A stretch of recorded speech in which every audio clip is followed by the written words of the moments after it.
And I believe we are live. We are good to go. Can you dig it? Yeah, I just thank you. Another episode of the Union of the Unwanted, hosted by myself, Ricky Brands from Ripple Effect Podcast, Sam Tripoli from Tinfoil Hat Podcast, Charlie Robinson from Macroaggressions, and Midnight Mike, who's not with us tonight. Hopefully he'll jump in, but if not, Midnight Mike from the OBDM show. And we're doing a whole show on Bitcoin and cryptocurrency. It's kind of funny how this all works out. Sam and a bunch of us were in a group text message about what we're going to do for the next theme of the Union of the Unwanted. And he's like, we should do one on crypto. We should. And from the time we decided that to now, it just seemed like the timing was perfect. So first, thanks everybody who's joining us. I really appreciate you guys taking time to join us on this chat. And so I want to go into, we talked about it briefly before we went live, about some people who are listening, some newbies who aren't too familiar with cryptocurrency. A lot of people are asking just common questions that might be obvious to us, but to a lot of people who aren't familiar with it, they're asking, like, how does it keep its value? What exactly is a cryptocurrency? Is Bitcoin all cryptocurrencies? Is there more than one cryptocurrency? All those type of basic questions. Uh-oh. So I can hear Max starting to boil over there, that there's many different cryptos. I think he thinks there's only one crypto. Max Kaiser, how are you? You want to jump in and kind of kick the party off? Yeah. Thanks, guys. Sure. So, well, Bitcoin is unique. Bitcoin is very special. There are a lot of other coins out there, but nothing competes with Bitcoin, and nothing is as special as Bitcoin, and nothing will have the price appreciation that we'll see with Bitcoin. And the history of Bitcoin, before it was launched, you had programmers trying to create Bitcoin for 20 years. So the project was trying to do it for 20 years to create effectively digital gold. And there were many attempts and many failures. And then in 2009, we had Bitcoin, and it was a success. And the creator, Satoshi Nakamoto, is anonymous, which is a good thing because when you create a currency like this, when you create a store of value like this, you're going to run into trouble with the authorities and the state authorities and people who support the old system and the fiat money systems. And a couple of people who were involved in creating the precursors of Bitcoin, some of them got into legal trouble. And of course, since the whole thing is based on encryption itself is a very subversive technology that the state, the regulators and the authorities, they don't want individuals to have encryption. They don't like encrypted messaging. They're trying to build backdoors into encrypted messaging on all devices. And we want to resist that, of course, because we have the right to privacy. And this is encryption meets money. And that's what makes it so powerful. It separates state from money. So that's the first time that's ever happened in history. And it's unconfiscatable. So there's no way that the state can coerce me to give up any of my Bitcoin. And then what we're seeing now is, because it is like gold and it is a store of value, a lot of companies like Tesla or MicroStrategy that have a lot of cash on their balance sheet, they're realizing that the smartest thing they can do is to put that into Bitcoin, because it's going to go up tremendously as these central banks, including the Federal Reserve Bank, they really are in a situation where they won't stop printing trillions and trillions of dollars now. They put themselves in a very vicious trap where they can't stop printing. So therefore, things that like Bitcoin, which has absolute scarcity of 21 million coins, are going to do extremely well. Gold and silver, of course, in that kind of environment, do okay as well, but and it's not going to do anywhere near as good as Bitcoin. So anyway, that's some of the introductory notes, if that kicks things off. One thing I wanted to say was I heard you were talking about how you felt there was like a spiritual side of Bitcoin. And one thing I had a guest on talking about how like some of when Bitcoin makes a jump, it's almost connected to the human vibration, almost like when the humanity is kind of taking a turn for positive, you see that Bitcoin kind of takes a jump up. I know it sounds like some new age woo woo, but you were kind of talking about that before, Max, about it's almost like the second coming of Jesus in a weird way. Right. Well, okay, let's kind of get into that for a little bit. So there's actually a lot of logic to it. And you look at what Bitcoin right now, it competes with fiat money or paper money or state money. Right. In the United States, we have the US dollar, and obviously there's the euro, the yen, Chinese currency. And these are all currencies that as Paul Krugman at the New York Times, who's their economist and a very Nobel Prize winner and very often quoted liberal. He would ask, well, what backs the U.S. dollar? He said, men with guns. And of course, that's true because the piece of paper that is the dollar, it has no value other than the fact that the U.S. government can coerce you to use it to pay taxes and things like that under a threat of violence. Also, other countries around the world, U.S. dollar is the world reserve currency, they coerce countries to use dollars. All commodities, by the way, as a result of the Bretton Woods Agreement after World War II, are traded in U.S. dollars. If a country wants to buy oil, for example, they have to buy dollars first and then buy oil. So Japan, which is oil dependent, the importation of oil, they are a huge buyer of dollars because that's the only way they can buy energy. And the U.S. foreign policy has always been, well, if you don't accept dollars, then we're going to invade and we're going to kill lots of people. And they've seen that quite spectacularly in Iraq and Libya and most recently, but that's been the policy for decades now. John Perkins wrote an excellent book called Confessions of an Economic Hitman, where he was actually working for the CIA, and his job was to go into countries, and if, particularly in South America, if they weren't playing along with this game, then the CIA would kill you. He'd throw you out of an airplane, this type of thing. So that's the fact about fiat money. It has no value itself. So the only way people will use it is if under threat of violence. Now let's look at Bitcoin. Bitcoin is actually the only way that you can get any of my Bitcoin, because it's unconfiscatable. The only way you can get any of it is if you offer me something in trade that I want. You cannot violently extract my Bitcoin. If you come to me and say, here's a piece of art, or here's something I want, and we'll do a trade with Bitcoin, that's a peaceful transaction. That's based on peace. That's based on mutual understanding. We have an interaction, we're trading, and you're happy, I'm happy, I got something I wanted, and we established a price based on Bitcoin. So that's inherently a more peaceful currency or peaceful transaction. And if you have a whole world that suddenly is transacting in something that's not violence based, like fiat money, then you have almost a Jesus Christ-like moment where suddenly the idea of peaceful interaction is the dominant theme. And so that would have a huge impact on humanity as a whole. So that's where we're going with this. That's why Bitcoin has a spiritual element to it, because it's non-coercive. It promotes peace in this way. And so think about this. All of that violence, of course, begets tremendous amount of fear. People are in constant fear of violence. When you get rid of the violence, you get rid of the fear. So what fills that vacuum in your soul when you take away all that fear? It's going to be love. So now you've got a world that's just brimming with love. What would happen? I mean, this is an amazing moment in history. If Bitcoin becomes the global standard, we're going to have a huge global consciousness shift, which is going to be profound, remarkable. And that's where that spiritual element comes from. That's the genesis of it. I'd also like to add to everybody knows about like the astrological movements of the actual polar star being pointed to a different constellation over time. And right now we're kind of in the cusp between Pisces and Aquarius. And if you start noticing at the end of this age, we start having the Renaissance, the age of enlightenment. And really a lot of that took the authority away from the state, right?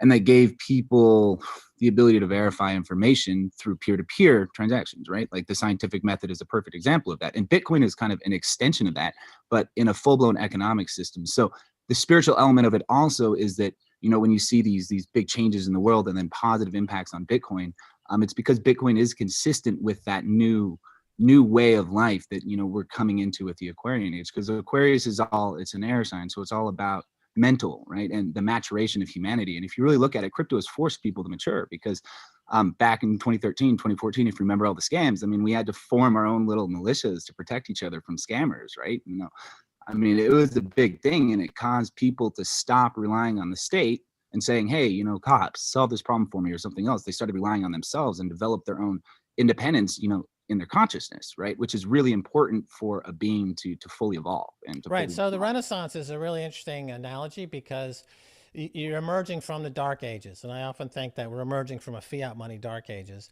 And what made the Renaissance in Florence, Italy take root was the House of Medici, who put forward the florin, which was a gold coin, of standard gold coin that anyone in around Italy could mint per the standards that were set by the Medici family.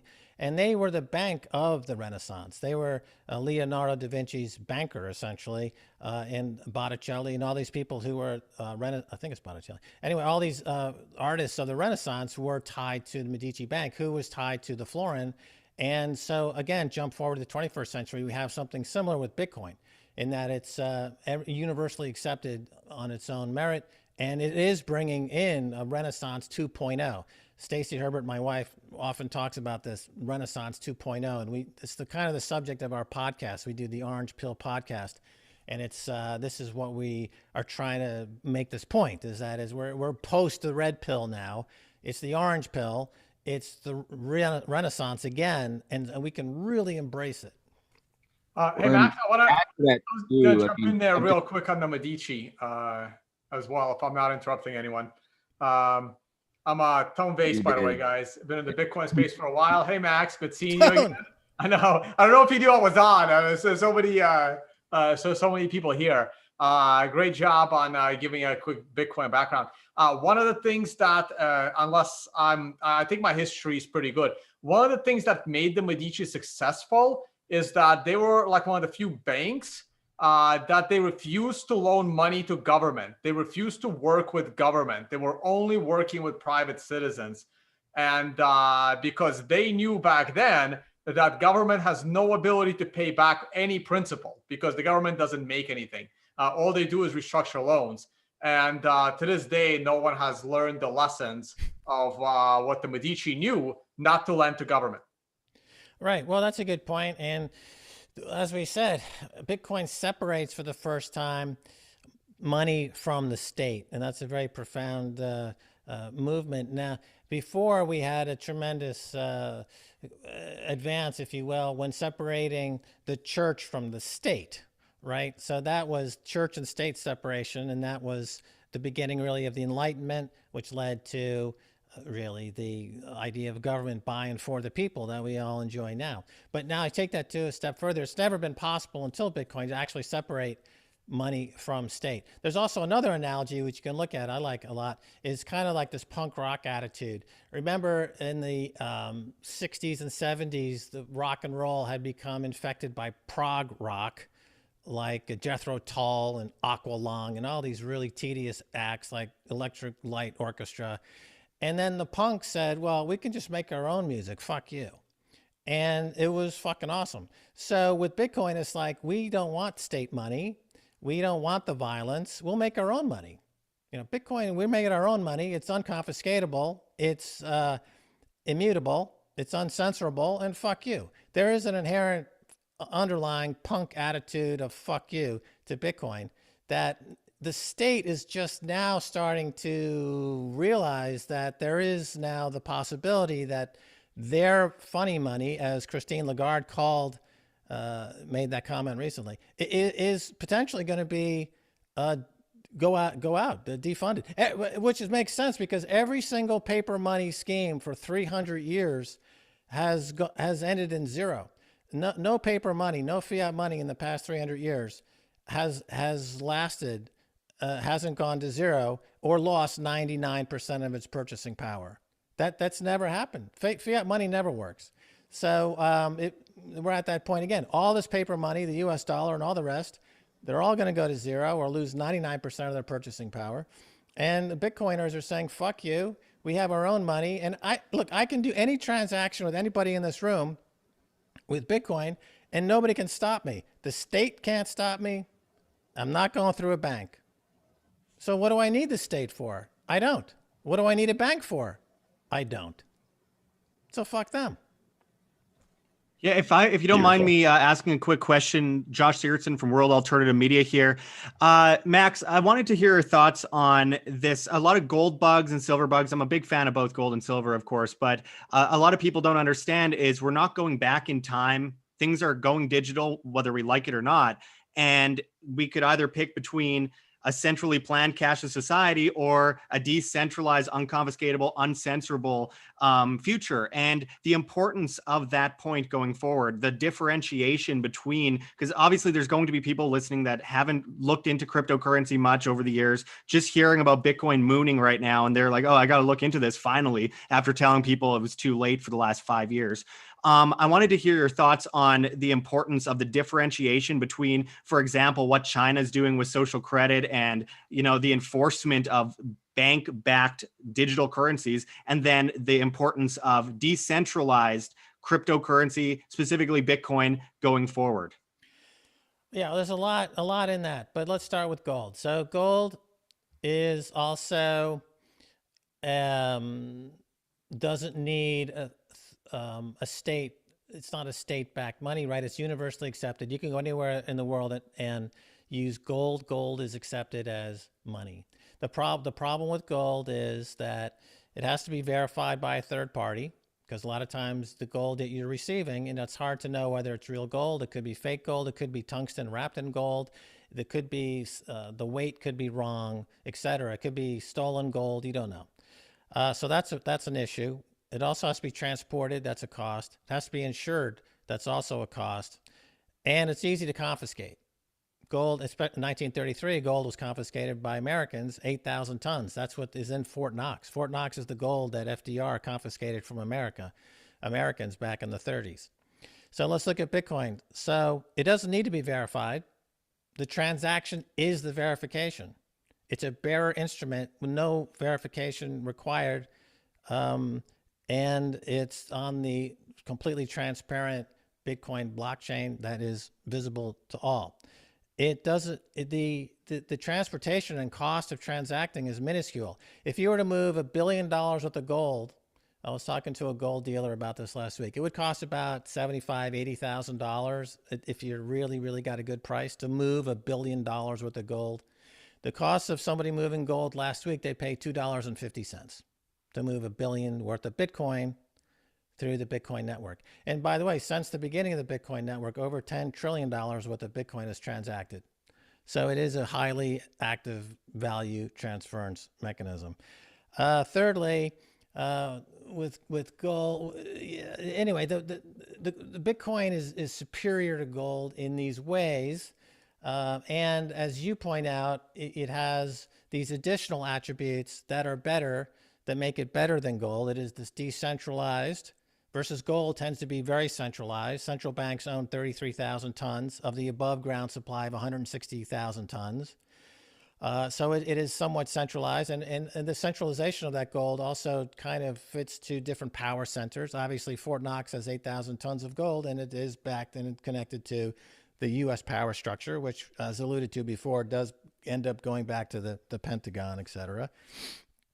So you don't have any of those, any of that associated with Bitcoin.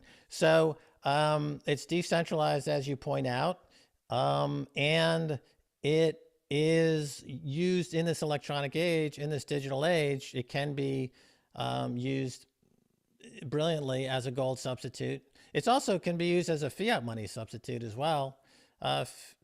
People say that, well, Visa and MasterCard, the transactions are very fast and they can handle a lot of transactions, but people don't realize that when you use a credit card, when you at the point of sale is not the final settlement of that transaction. It usually takes 2 or 3 days for both banks to settle that trade. There's counterparty risk, and there's also censorship risk. Julian Assange, of course, his credit cards were cut off. PayPal was cut off. The U.S. dollar is used. The censorship of the U.S. dollar is used by the federal government with the SWIFT system. With Bitcoin, there is no censorship. You cannot censor a transaction. Unlike Visa, unlike PayPal, unlike MasterCard, or even the global SWIFT system. So that's why these countries that are on the periphery of the American empire are using and getting involved in Bitcoin, because they are getting out of the U.S. dollar hegemony that is ruling the world. And that's why, for better or worse, Iran is now like 2 or 3% of global hash rate of Bitcoin. You've got Nigeria was huge, the second most trafficked Bitcoin site in the world, because they just leapfrogged out of the total global banking system. The government just made some comments this week, which we can get into, but nevertheless, it's a huge market. Kazakhstan owns a lot of Bitcoin. Several other countries are into Bitcoin. So they're outside of the U.S., people are realizing that the U.S. dollar is vulnerable. Not a lot of people will say, well, what if the U.S. government bans Bitcoin? The more likely outcome is that the U.S. government will realize, like they did in the 60s during that Sputnik moment when the Soviets put up the Sputnik satellite, they entered the space race to try to compete with that technology. Similarly, once the U.S. realizes that these other countries are bolting ahead of them with the Bitcoin race, they're going to be like, we need to get into this fast. And the U.S. is going to it's not going to ban Bitcoin. It's going to start subsidizing mining of Bitcoin and hoarding of Bitcoin to get as much Bitcoin as possible as a strategic reserve. That's the most likely outcome. And that's why this price is going crazy. Corporations realize it's a strategic reserve. They're now buying it by the billions. Soon, governments are going to realize the same thing. This is a strategic reserve. So when the governments come in with $500 billion to buy Bitcoin, obviously the price is going to go up. So those are the trends that I think fit what you're asking there. And there's a chance we might hit $50,000 while we're live with you here, which is quite interesting. Historic times indeed. The most exhaustive question that people seem to ask, it's like asking an anarchist who will build the roads, asking a Bitcoiner, well, what if the electricity goes down? It's the most annoying, exhaustive question ever. But for those that have absolutely no idea what Bitcoin is, do you mind going into this exhausted question? Well, you can actually run the whole network on mesh nodes that work on batteries and radio frequencies, and you can get the Bitcoin signal from satellites. You don't need the electrical grid. The mining itself would respond to, let's say, right now you've got something like 180 quintillion calculations per second are running the Bitcoin network, the hash rate. So let's say half of those computers go down for whatever reason or more. Well, the protocol is ingenious because there's something called a difficulty adjustment every 2 weeks. It just pings the network and figures out how many computers are on the network. And if there's a huge loss of computer power, the difficulty adjustment goes down, and it finds the sweet spot where of the remaining computers that are out there, it's in their incentive to keep the network going and hashing and keep the emission schedule going every 10 minutes. So, and if their electricity does go down or there's a catastrophic event like that, Bitcoin is actually the only asset anyone could ever own that's not in jeopardy, or every other asset can be confiscated. If you have a seed phrase protecting your wallet with your coin, and that's it, you could walk naked on planet Earth and have all of your wealth completely secure in Bitcoin, and no one could take it from you. Another reason why Bitcoin is very handy, when you have a seed phrase to your wallet, you could go through the airport naked and have $10 billion of Bitcoin waiting for you wherever you land by typing in your seed phrase.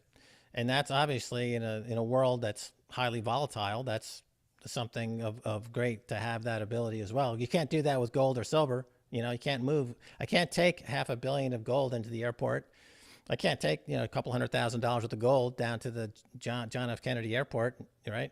I can go with my seed phrase. So that is not really a risk. The loss of electricity as you're describing it, because the battery operated mesh nodes can actually operate and get the chain broadcast from satellite now. So that's no longer a risk. To add to that, those mesh nodes are actually UHF, VHF, which is only 9,000 bits per second. So it's actually not enough to carry the actual full Bitcoin blockchain. And also the difficulty retargeting is 2016 blocks. And so if you have a reduction in hash rate, let's say by a factor of 2, that could end up becoming a month. And what ends up happening, and this is just a negative side of Bitcoin, with that long retargeting cycle, is there is potential for deflationary collapse where miners jump off, and with competitors like, I'm sorry to say it, Bcash, miners following profit, they could just as easily jump off, and then the difficulty retargeting or the time between blocks is going to get longer and longer, could go to an hour or to a day if more and more power jumps off. And that's one of the negative down cycles of it, potentially happening. Like Bitcoin, right, so I wouldn't say it would be immune to anything like that. I mean, there is infrastructure being developed right now. I mean, we're working on that specifically too, because we love Bitcoin and we want to see Bitcoin succeed. We're Nexus doing that. But on top of that, there is physical infrastructure that we need to have right now. We run on the capital I internet, the infrastructure, which is actually developed by the CIA and ARPANET, internet protocol.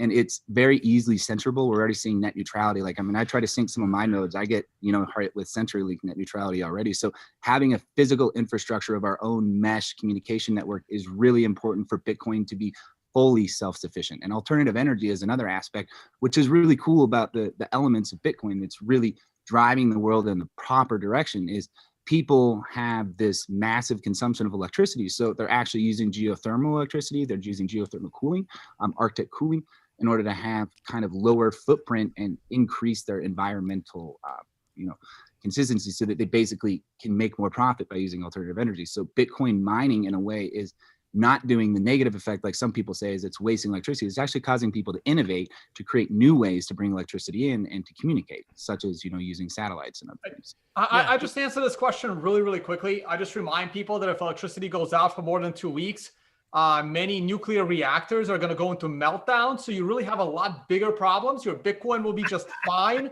once electricity comes back, but you really have bigger things to worry about if there is a giant global EMP and there's no electricity. And try getting your money. Try getting your money if the internet and electricity. Try going to the bank and getting your money. Good luck on that. Hey, Sam, try getting to the bank without your phone working with GPS. Let's start there. Yeah, for sure. These are all reasons why it's important for us as Bitcoiners and crypto people to have our own infrastructure, our own communication, and our own power infrastructure, because if something like this happens, a black swan event, we can be prepared. And that's part of what I think is really important for us to do, is make sure we prepare in as many ways as possible, because I see crypto as being a fundamental technology for the future, which needs to have its own sovereign hardware in order to operate fully autonomous and to reach that prime goal of decentralization Bitcoin. Yeah, it's a really good point. And in Venezuela, where I know one company is working with mesh nodes, and they're really forging ahead and developing that technology and that infrastructure, because they want to have that independence and they want to have their individual sovereignty. And there's so much work now being done on these second layer solutions and the infrastructure solutions. So I totally agree with you that we're forging ahead to get to that point where almost any catastrophic event that comes down on us would be the anti-fragility nature of the Bitcoin would be not impacted. So yeah, I would agree with that. I find it's kind of a red herring. So, I mean, oftentimes people who don't know about cryptocurrency will come in with this question. And I asked this question to Gavin Andreessen, the then head developer of Bitcoin, in 2010 when we met at a restaurant in Keene, New Hampshire, as he was talking to us about cryptocurrency, and so that we'd talk about it on the show. And it was the first question I had. Well, what about the big one when it comes? Well, that was 2010. It's 2021 now, and it's been 11 years, and I'm still waiting for this big bad thing. I'm not saying we shouldn't have systemic issues, and I appreciate people who are handling, making the network more robust. But if you're stopping getting into cryptocurrency because you're prepping for the big one and you're buying toilet paper and 22 long rifle rounds, maybe you should prep for a future where cryptocurrency takes over too. And, get a little crypto. That way you're prepared. And one thing that Max said I love about gold is I like to they call gold the currency of kings. And silver was the currency of the people. Well, the reason they call it the currency of the kings is because if you have a bunch of gold, some king's going to come along and take it from you, and you're just not going to be able to hold on to it.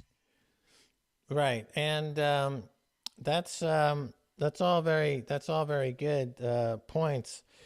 And gosh, the crisis that we're having right now, though, is unfolding before our eyes, and that's the crisis of runaway money printing. And this is going to cause a lot of problems in 2021.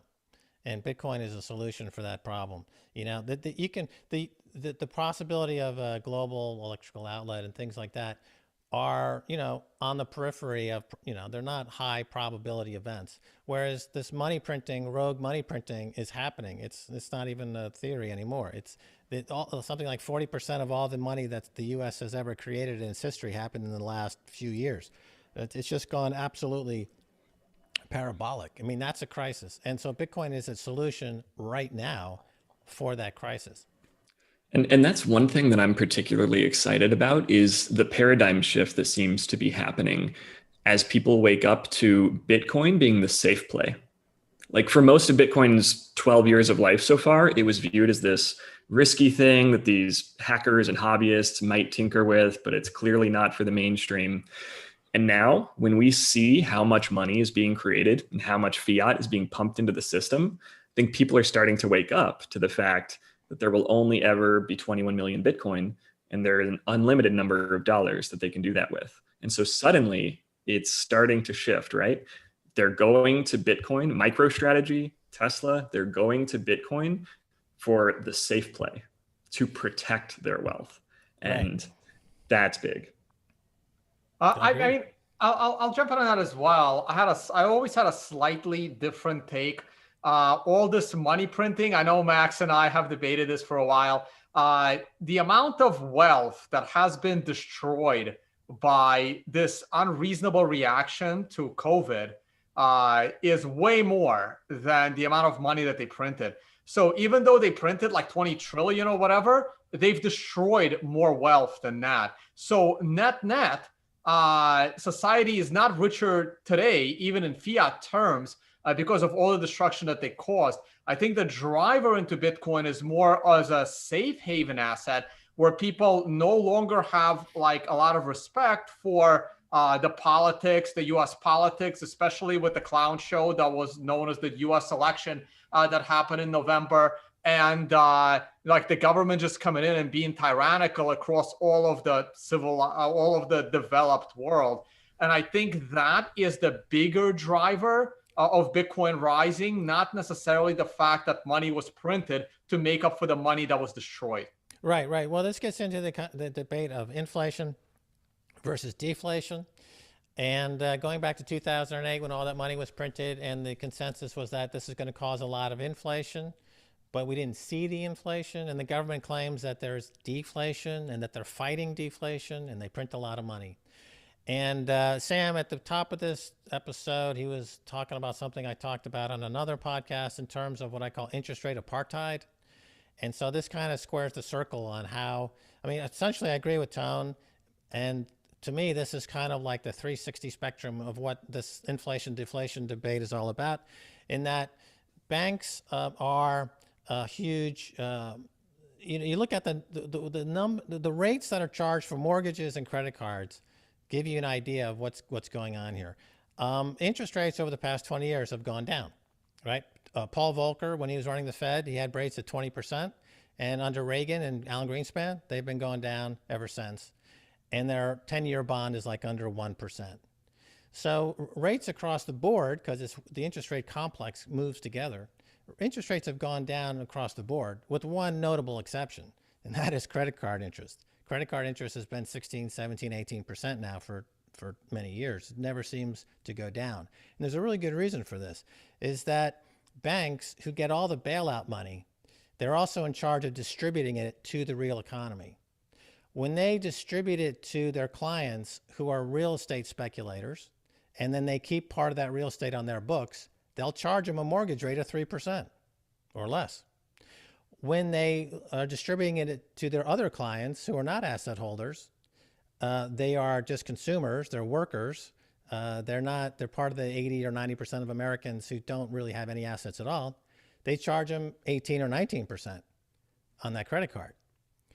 And that's how that's how the middle class got wiped out. And that's how the top 0.1% keep getting richer and richer. Because if you can borrow money at 1% and speculate on assets that the bank itself is speculating on and continuing to see price rise of those assets, which you can then use as collateral to go buy another house or another asset or another Picasso or another chalet in Switzerland, and then use that as collateral, you've got this Ponzi scheme essentially, where your wealth is continuing to go up. Under lockdown, there was something, more than $1 trillion in wealth was created in this, basically using this interest rate apartheid scheme, where the workers are constantly being bled with those higher interest rates. So that's the big divide in this economy. I call it interest rate apartheid. If you're a friend of Goldman Sachs, then your cost of borrowing is zero or negative.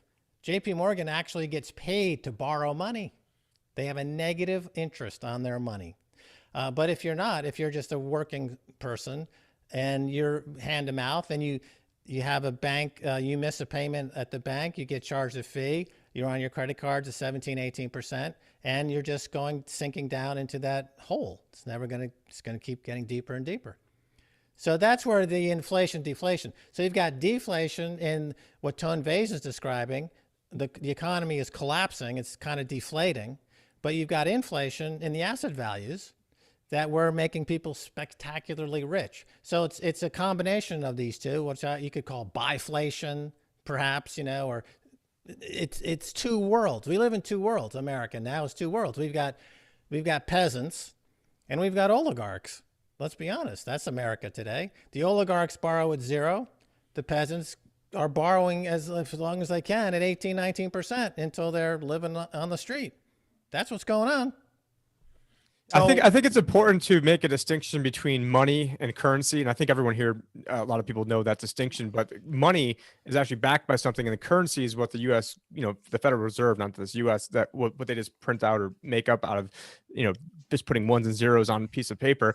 And one of the biggest, I think, realizations I had is when I realized that the money, our currency, is actually just backed by debt. And so in order to get a dollar into the system, it has to have a treasury bill, bond, or note backing it. And since that currency has debt associated with it, there's always going to be more debt than there is currency. And if someone were to take all the money in the world to pay off the debt, all you'd be left with is a pile of debt and no more money. And so we are basically all high-tech slaves. And I was big into the, first the audit the Fed movement, then the end the Fed movement. And then I eventually realized they're going to end themselves. There's nothing I don't need to go have a sign to, and picketing these people to end the Fed. They're going to do a great job ending it itself. And once I realized with cryptocurrency, you don't actually have to end the Fed. You can ignore the Fed because this is all outside of their paradigm. And the inflation deflation debate, and I completely agree with Max, the inflation is on I'm a financial planner, all the stuff that I want to buy for my clients, and including Bitcoin,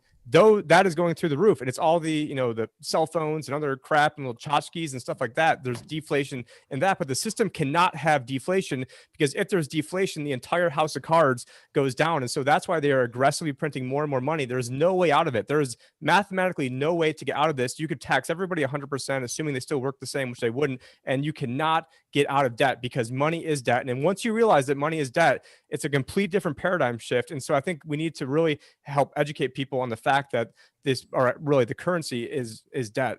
That's 100% accurate. And that's why Bitcoin has no top, because fiat money has no bottom. But let's say I'm a newbie, right? And I don't understand, and I haven't gotten into the digital currency world. And I show up, I'm hearing this show. I'm like, I got to get into Bitcoin. I turn on and I see Bitcoin is trading at 50K, right? Like, what do you say to the new investor? Should they buy at that high because it could go higher? Do we wait till it goes down a little bit to buy more? What would be the play on that? Because I do think that's where the other coins will end up coming into play, because people be like, okay, they don't understand. You can buy a little piece of Bitcoin, but they see Bitcoin at 50 grand and they see, I don't know, Ethereum at like 1,500. Like, oh, I'll buy Ethereum so I can have a whole coin. Like, what's the thoughts on that? I'll do that. I'll take this one. So this is how a lot of people will end up broke, because they're going to buy into scams. And it's unfortunate unit bias in this case. Sooner or later, we're not going to be talking about the price of Bitcoin in Bitcoin. We're going to be talking about the price of Bitcoin in Satoshis. And right now, one Satoshi is worth less than a penny. And probably when Bitcoin stabilizes in price above 100,000, we will all be using the Lightning Network, and we will be talking about Bitcoin in smaller units. The first thing I tell to that person is the only asset to buy in the crypto space is still Bitcoin, and you don't have to buy an entire Bitcoin.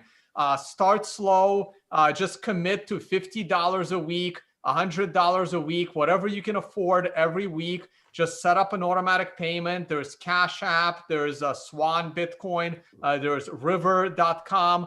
God forbid you use Coinbase, but that's okay. It's better to have Bitcoin in any form than anything else. You can also, my entire this is not retirement or investing advice, but I have a self-directed IRA. It's a Roth IRA. I converted it to a Roth, and it's all my gains are tax-free. And I've been 100% in GBTC for months now, taking advantage of this recent run. So there's many ways to invest, but the important part is not to have them jump in. And just because something else is cheaper doesn't make it better at all. It's like Max was talking about tungsten. Yeah, tungsten is a cheaper metal than gold, but it's not gold. There's a reason why it's cheaper, and it's not going to overtake gold. So that's probably the best way, unless someone else wants to. I'll hop in here. Sam, our company, coinbitsapp.com, has succeeded in actually catering to that exact type of user, because a lot of the other platforms are hard to get into. But I always say, even in normal investing, we always dollar cost average, and that's what coinbitsapp.com is about, is dollar cost averaging. So consistently buying over time, like Tone Vase says, little by little, and just getting a nice average price of Bitcoin. You might buy 50K this week, but next week you'll get it at, 45K, 40K, 35K, whatever it is. But you want to get a nice low average price. So I always say dollar cost average, and that's the way. Yeah, dollar cost averaging is great. Swan Bitcoin is great. Go to swanbitcoin.com/orange pill. You get $10 free Bitcoin. You can't beat that. Yeah, big fan of Swan as well. And one thought to tack onto that too is, I think new people, when they first start getting into this, it always feels late, right? Like right now, they're probably looking at the price and they're saying $47,000 for one Bitcoin probably feels like I missed the boat. They see the graph and it's just gone up recently, right? But it's still early. Like, it's always going to feel that way, right? For the people who were in when it was hundreds of dollars a coin, it felt like they missed the boat because they remember seeing it for the first time when it was tens of dollars for a coin.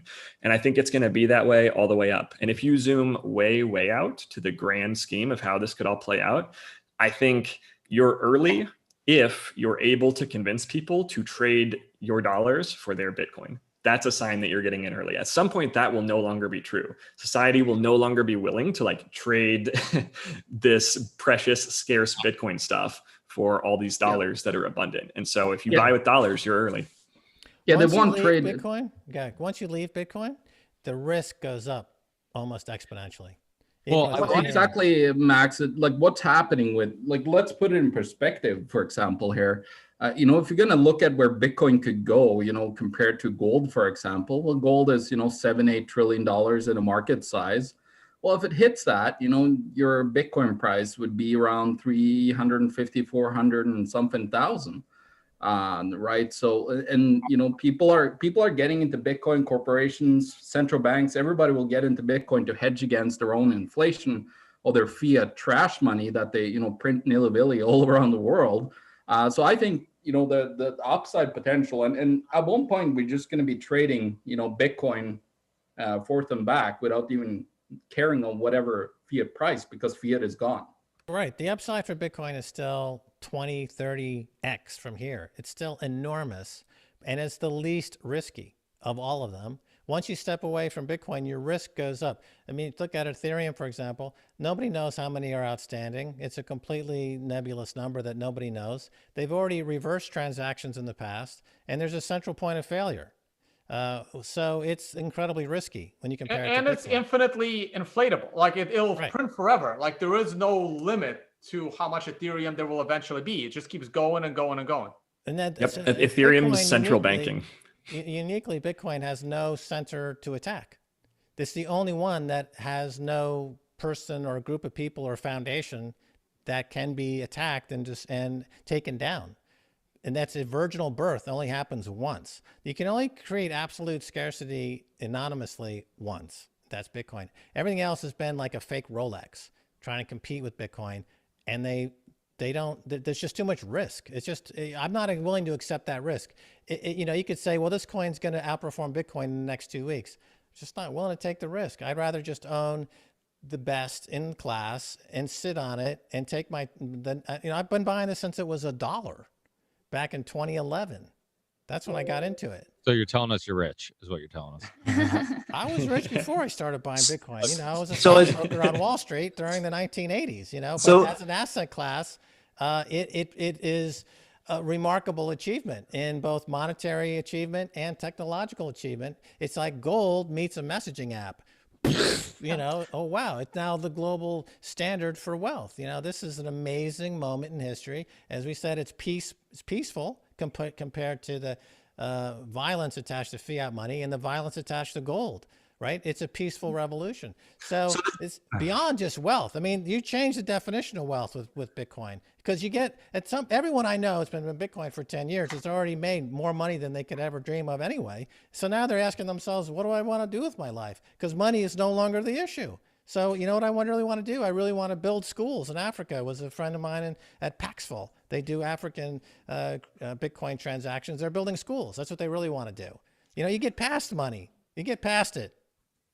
So as someone who's been using Bitcoin as a money, not just hodling it, but paying developers worldwide, China, France, Argentina, Canada, loving the aspects of borderless money, and really valuing the idea of, I can just have this financial opt-out and I can end the Fed without even having to protest. Bitcoin has been increasingly hard to actually use as money. And so what do we see in the future for a lot of, Lightning Network? Okay, I've been talking about that for years. I don't really see, yes, adoption's going up, but is Lightning Network the answer? I know that comes with its own issues too, but I really want to use Bitcoin as money. So I have to use other cryptocurrencies as money because Bitcoin right now, transaction fees are too high. The network's too slow. And right now it's unfortunately, it's just a lot easier to use your fiat money or another crypto, which I actually prefer over Bitcoin increasingly over time. And I feel like the network's just going to get more and more congested. I'll jump in on that. So what in the world are you actually using other cryptos to buy? Because I have never been in a situation where another crypto would be A, more useful, or B, as widely accepted. And Lightning Network is fully functioning. I personally don't use it because I don't have a need for it. I'm still using on-chain Bitcoin when the fees start getting too expensive or my transactions aren't going through fast enough. I'll start using it. I just haven't even had the need for it yet, but it does scale. Maybe you don't use Bitcoin as money as I do, but Tone, you were at PorcFest, correct? Every single person there at PorcFest was accepting Bitcoin. I preferred or accepting cryptocurrency. I had to unfortunately use, I would love to use Bitcoin more as a money for in-person and online transactions. Unfortunately, it's just not there yet. So, and it seems like congestion's obviously probably only going to get worse as we experience this run up and more people using the network. So I'm just curious because I know you are a maximalist, and also I believe Max, besides Max Coin, is a maximalist. But so yeah, like I'm just curious, like the maximalist mentality of other competing cryptocurrencies out there. I had no issues utilizing Bitcoin at PorcFest. I felt that it was silly, to use Bitcoin for $2 to $3 transactions. Cups of coffee at PorkFest are unreasonably expensive at like $5 to $10. So that wasn't the big deal.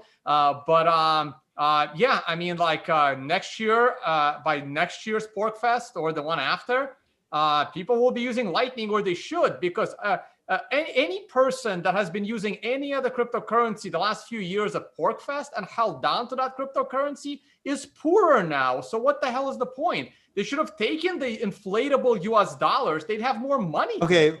Well, so what I do is I move all my fiat into crypto. I've been doing it since 2013.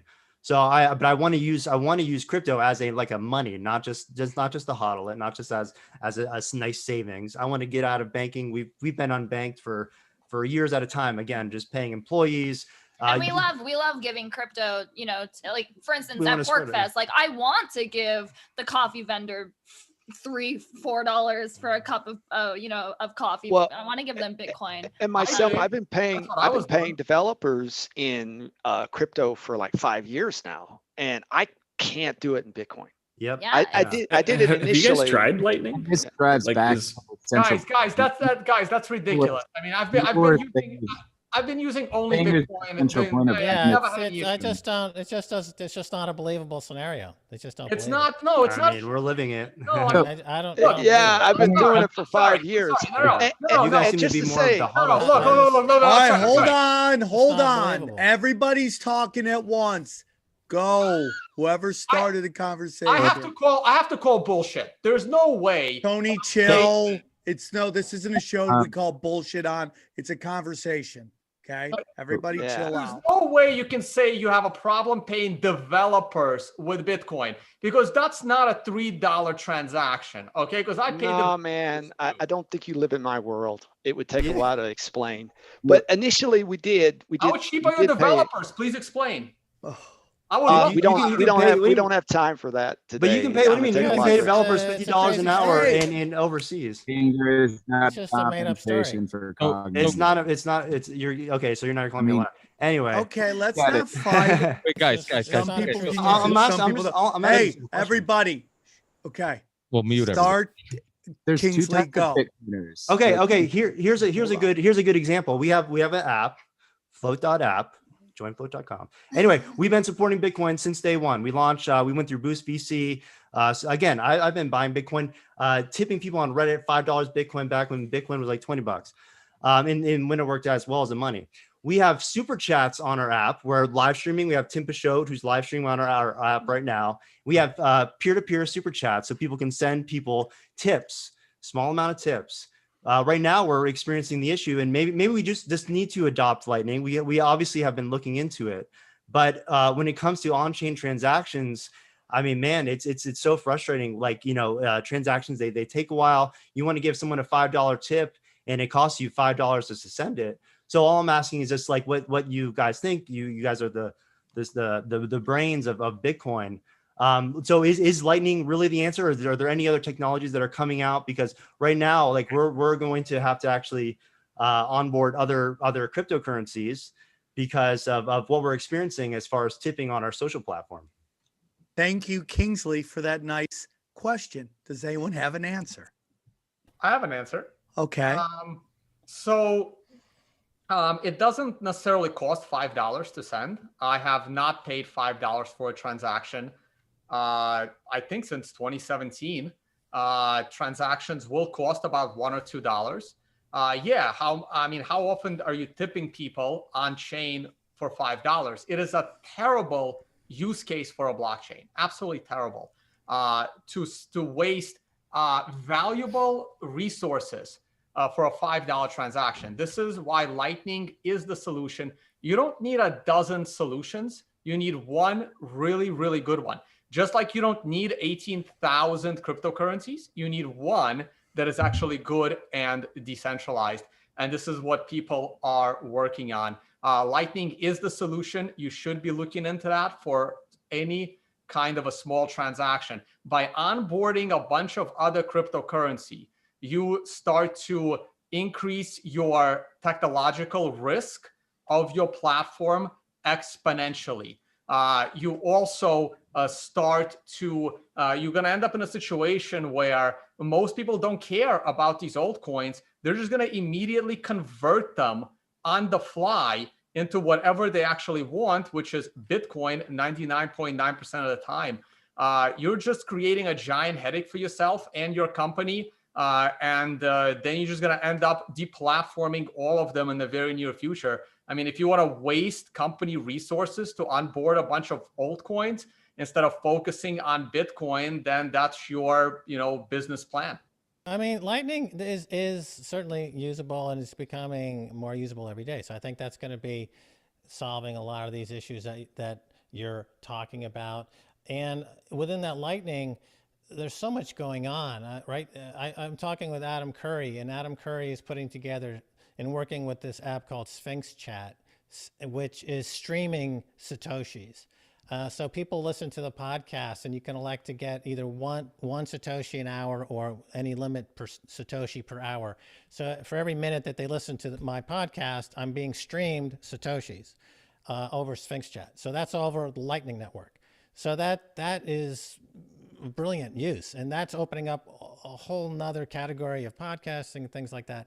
So my answer, I guess, would be the frustration that you're expressing there. I think Lightning is rapidly moving into those spaces. I know when if I'm going to use my Bitcoin at a coffee shop or something, I use my Fold card, which is a Visa card where I get sats back. I get my sats back from my usage at the, my Fold card and things like that. So there's so much happening on that space. I think the argument about fees is starting to dissipate. And we won't be having this discussion in the near future, given the developments that are going on in Lightning and these other second layer developments. So, but obviously if you're a business person and you have a need right now that needs to be filled, and you're going to look at, you have to do what you have to do. So there's no wrong or right there. That's just your business. So I'll add one more thing. The only reason why these old cryptocurrencies are so fast and so cheap is because no one uses them. If any one of them actually started getting critical mass anywhere close to Bitcoin, they would be a lot more expensive. Look at Ethereum. The Ethereum transactions right now are almost 10 times the cost of Bitcoin's transactions because Ethereum can't scale. Well, Tether has more transactional volume than Bitcoin, and it has for a long, long time. Ethereum. Yeah, Tether, yeah. Well, again, the reason why it has more transactions than Bitcoin is because it's just wasted transaction. I mean, none of those DeFi projects are useful for anything other than printing their own money. So it's the chain is being spammed, and those that are spamming the chain are making millions, while people that are trying to use the chain, the few people that are trying to use the chain, are stuck with $50 fees. There's nothing Ethereum can do to solve this problem. It's only going to get worse.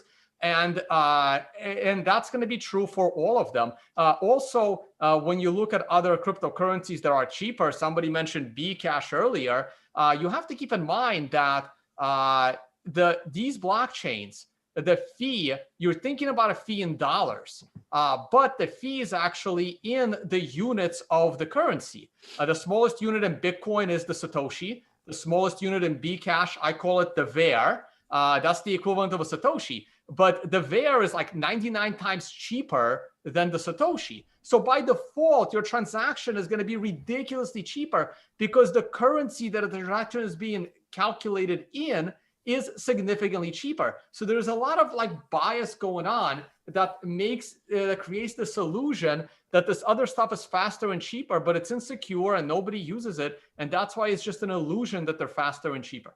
Well, it may and hey, to add in there real quick, while we were discussing this, Joe and I just exchanged 50 cents on the Lightning Network, and it worked pretty well. That's pretty cool. So right now in Keene, New Hampshire, you can go and buy a cheeseburger at Local Burger.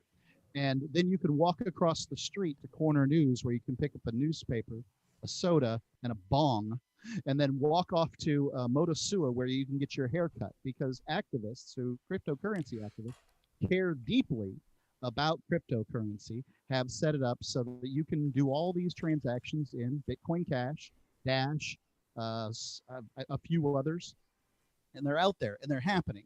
So whether it's secure enough for you or whatever, I don't know the answer to that. But I do know the answer is that real world cryptocurrency transactions are taking place, and they're generally not taking place in Bitcoin BTC.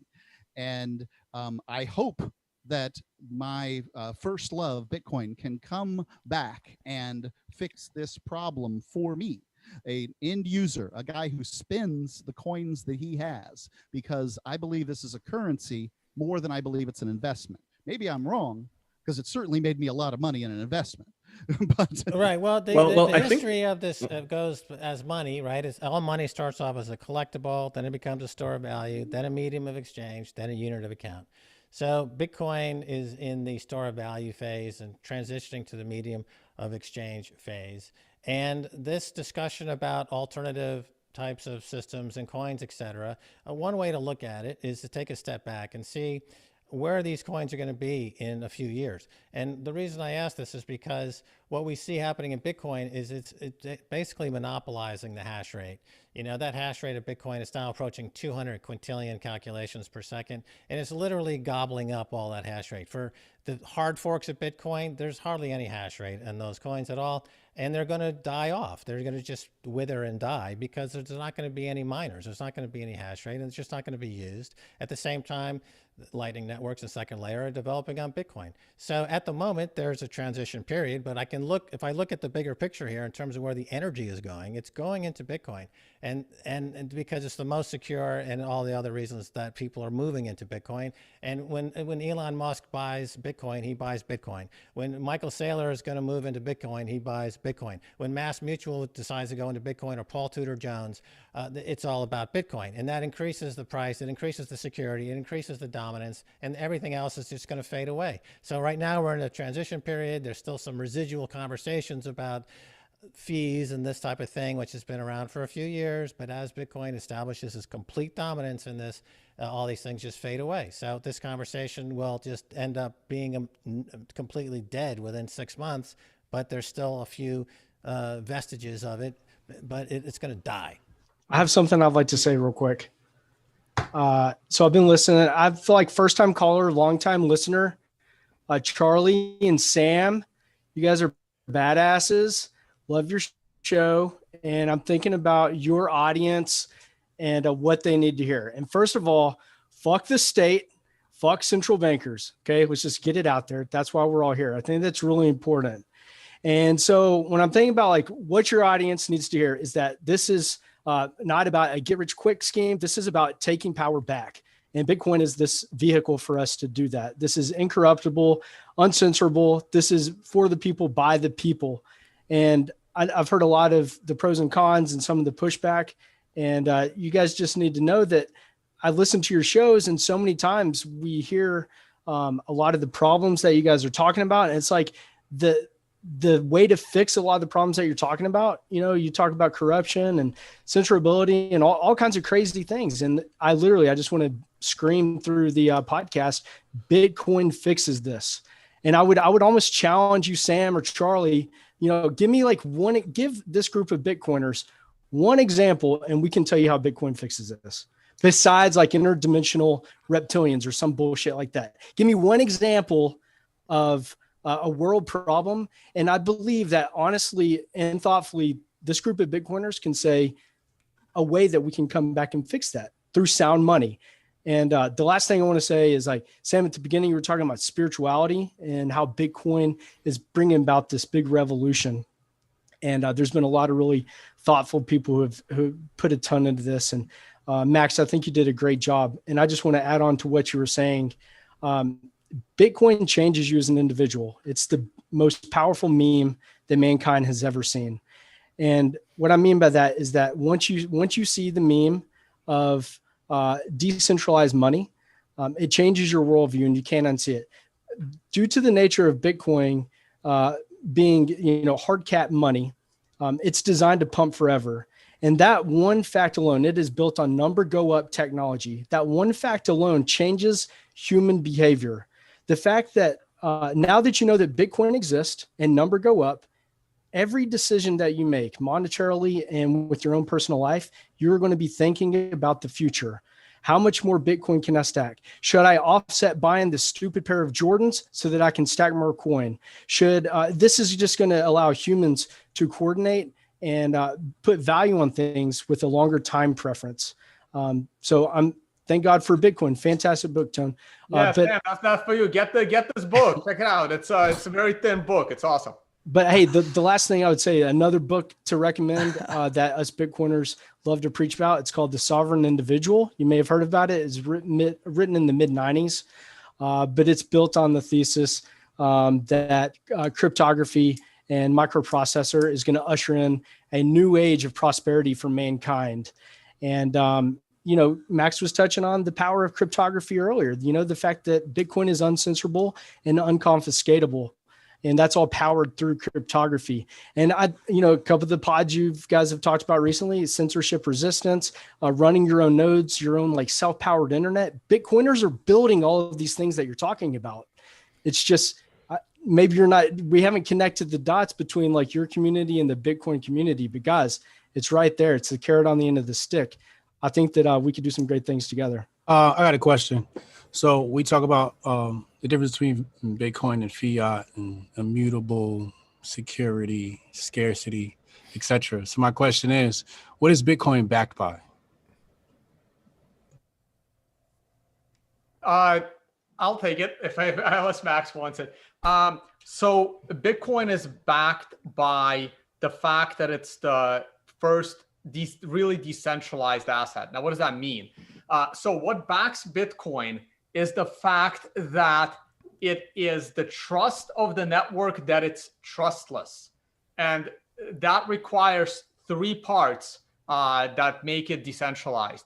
You have an open source, decentralized group of programmers that suggest beneficial changes to the code.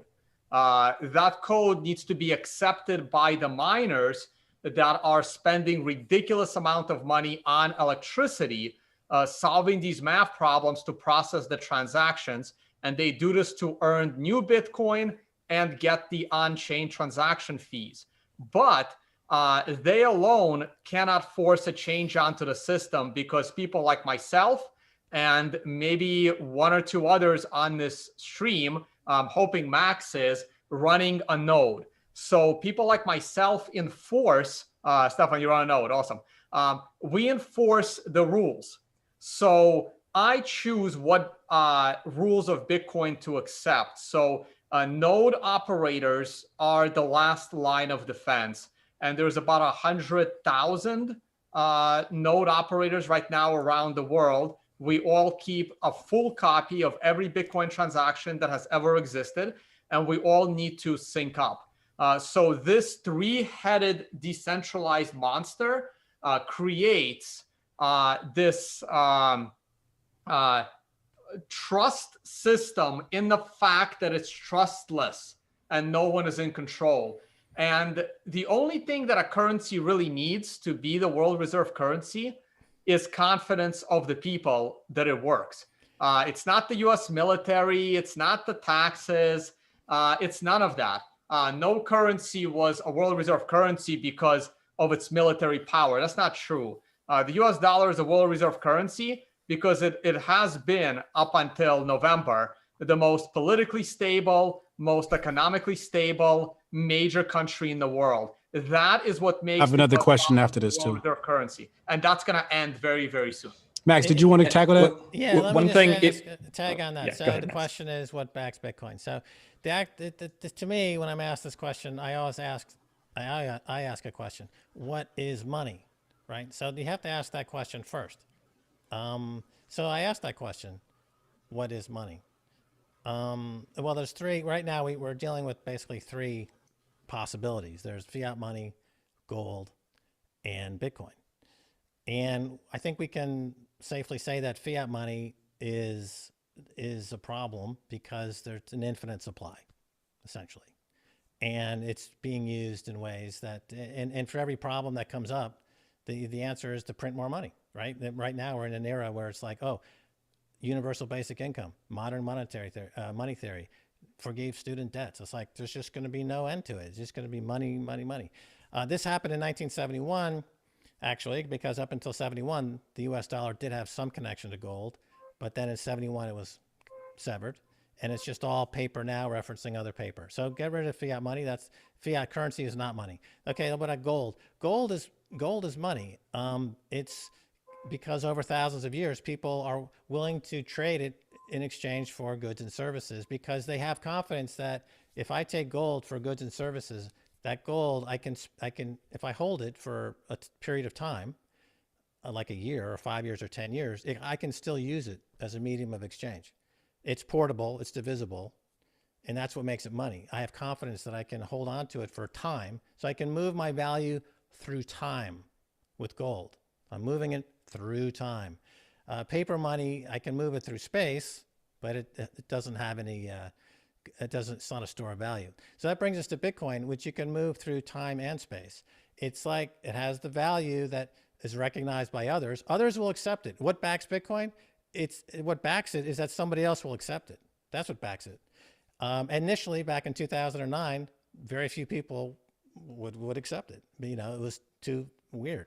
But over the last 12 years, that's the reason it's pushing $1 trillion in value, and it's traded over $10 trillion over the past 10 years. Is that people accept it?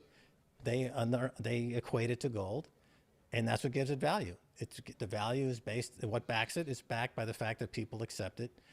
I got another question. If in the case that they decide to make Bitcoin illegal, what will we do then? This is the hot topic really at the moment, because first of all, as we know from the financial world, there's a difference between what's illegal and what's enforced, right? So there's a lot of stuff in the financial world that's illegal, but those laws are never enforced. We saw that with Wall Street Bets last week. There's a lot of things that those hedge funds were doing that's illegal, but those rules are not enforced. So a government can ban Bitcoin, but they cannot enforce the ban because it's unconstitutional. Yeah, no, exactly. Like with gold too, for example, like look at the 2008 hyperinflation in Zimbabwe. The government actually tried to ban the use of gold and silver as a medium of exchange at the time, and it was actually punishable by death, for the people. But are you going to take the fiat garbage that loses all its value and you actually transact in something that could keep it, right? So that's what they did. China's proof that death sentences don't equate to suppression. They kill people left and right, but the people still commit crimes that are against the state. I don't really see a ban being effectual, especially with the increase in value.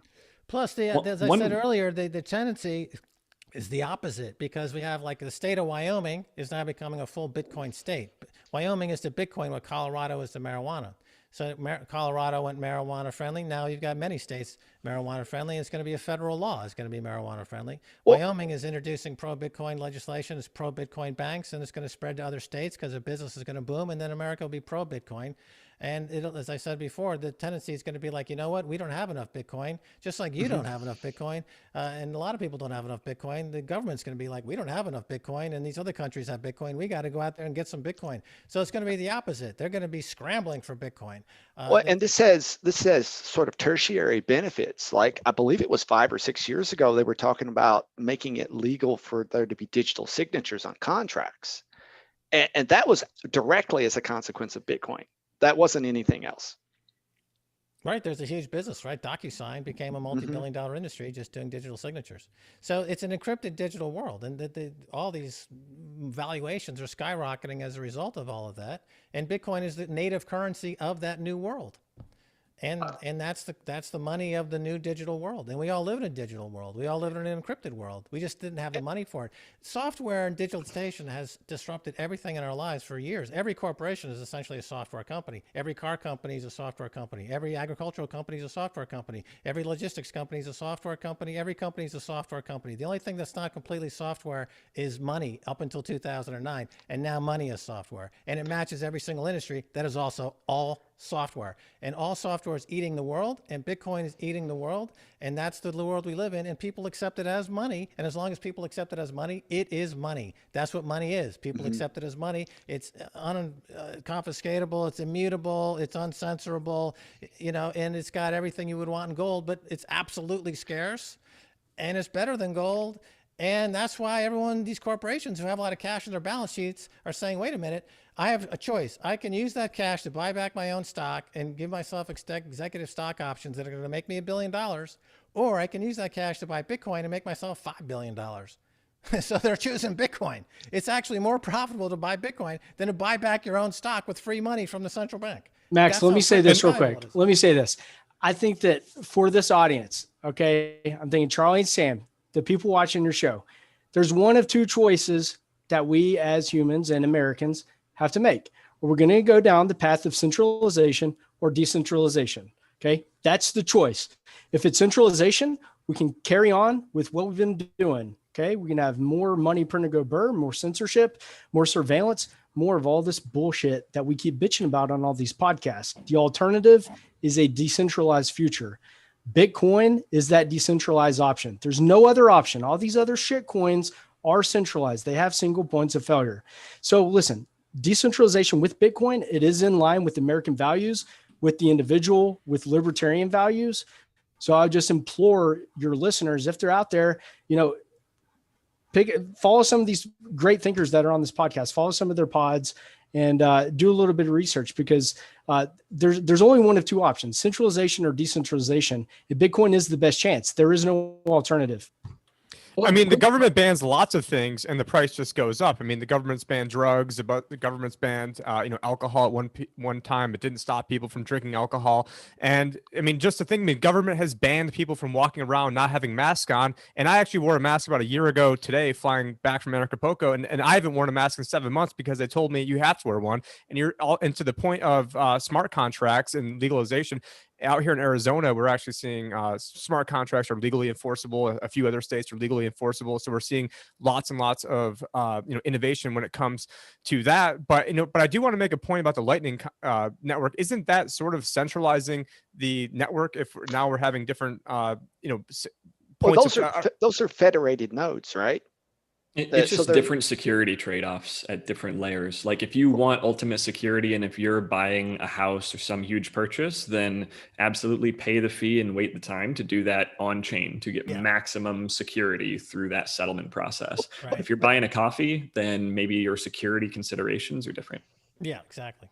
Well, do you ever see the banks trying to insert themselves in as being Lightning networks and having FinCEN saying, hey, you've got to use one of these? Not to say people, especially on this podcast, will listen to what the government says and go through these channels, but I see it where eventually they're going to try to make it to the point where you have to be centralized in centralized choke points. Approved. I think Bitcoin makes it a lot less about what they say and a lot more about what they can do. And that kind of goes back to what Max was talking about earlier with enforceability.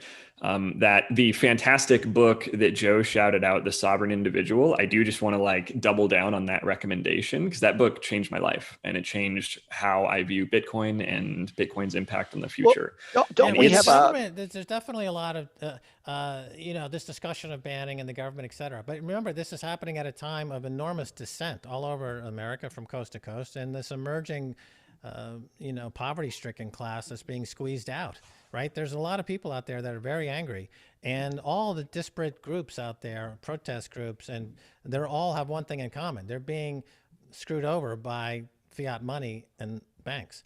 So once you have 200 million people that are saying, fuck you, I'm going to use this decentralized, immutable, unconfiscatable money, and I'm not going to use your paper anymore. It's like Gandhi, what he did is he marched to the sea and he made their own salt. And he defeated the British Empire with that very simple act. We're going to make our own salt. Fuck you, British Empire. And they left. So now you've got 200 million Americans are like, we're going to make our own money. Go fuck yourself. And that's going to win. And this is all segments of the U.S. I see it. I mean, I see both left and right that they're saying, well, we're just going to create a parallel system. And and I was going to add, we have a precedent for the attempt to block a technology that failed, and that's BitTorrent. Yeah. BitTorrent, to this day, they cannot stop people on BitTorrent. That's it's the same idea. That's right. You can't censor it. That's right. I'll add to that as well. So there's when the question is, can they ban Bitcoin? It's a double answer. So one is technologically they can't ban Bitcoin the way they can't ban the growing of a plant. This is the cannabis regulation, right? Like you can't ban marijuana from growing. So there you go. So technologically, Bitcoin can't be banned. Now, as far as will they try to ban something that they know they can't enforce? And I think that is also going to be challenging. And this is going back to what happened with Wall Street Bets. And I thought the entire thing was kind of crazy. And I warned everyone on my podcast not to touch GameStop stock because I knew it was going to crash back to its original price because it was unsustainable, because the company is actually bankrupt. Terrible. There's a reason why this hedge fund was massively short. But the point is the same, that it's this kind of, you want both sides of the coin, where does Wall Street run the government or does the government run Wall Street? Because Wall Street is falling in love with Bitcoin. And if Wall Street is falling in love with Bitcoin and Wall Street is the biggest lobbyer of the government, how in the world is the government going to be able to ban Bitcoin while Wall Street is fully getting into it? We now have senators that are really big fans of Bitcoin. So they're going to have a problem with this. So the government banning Bitcoin is going to be challenging. And briefly commenting on what happened with Wall Street Bets, people are like, well, it's supposed to be a free market and people weren't allowed to short, and these hedge funds are running amok. Well, if it was a free market, then the SEC wouldn't be finding these hedge funds and they would be able to do whatever they want as well. So it's kind of like a double-edged sword, basically. So there you go. Yeah, and another point that people aren't making about Wall Street Bets, and that's not to say that there wasn't corruption and Citadel didn't potentially, put the kibosh on them trying to, short them, but it's a very antiquated financial system. So when you trade a stock, you usually have to wait 2 days. It's called T+2. And so as all this day trading is going back and forth, these trades have not settled. Now through cryptocurrency and blockchain, that technology exists right now where that could be instant. Guys like Patrick Byrne of Overstock.com developed something called T0, which can do that instantly. Not saying you should go out and buy it, just saying that from a proof of concept, it does work. And so the other side of that story is Robinhood had billions of dollars that they had to put up as collateral. They didn't have billions of dollars because we have an antiquated plumbing of the financial system that is 50 years old or even older that should not exist today. It should be upgraded. And I guess maybe this is a question to Max.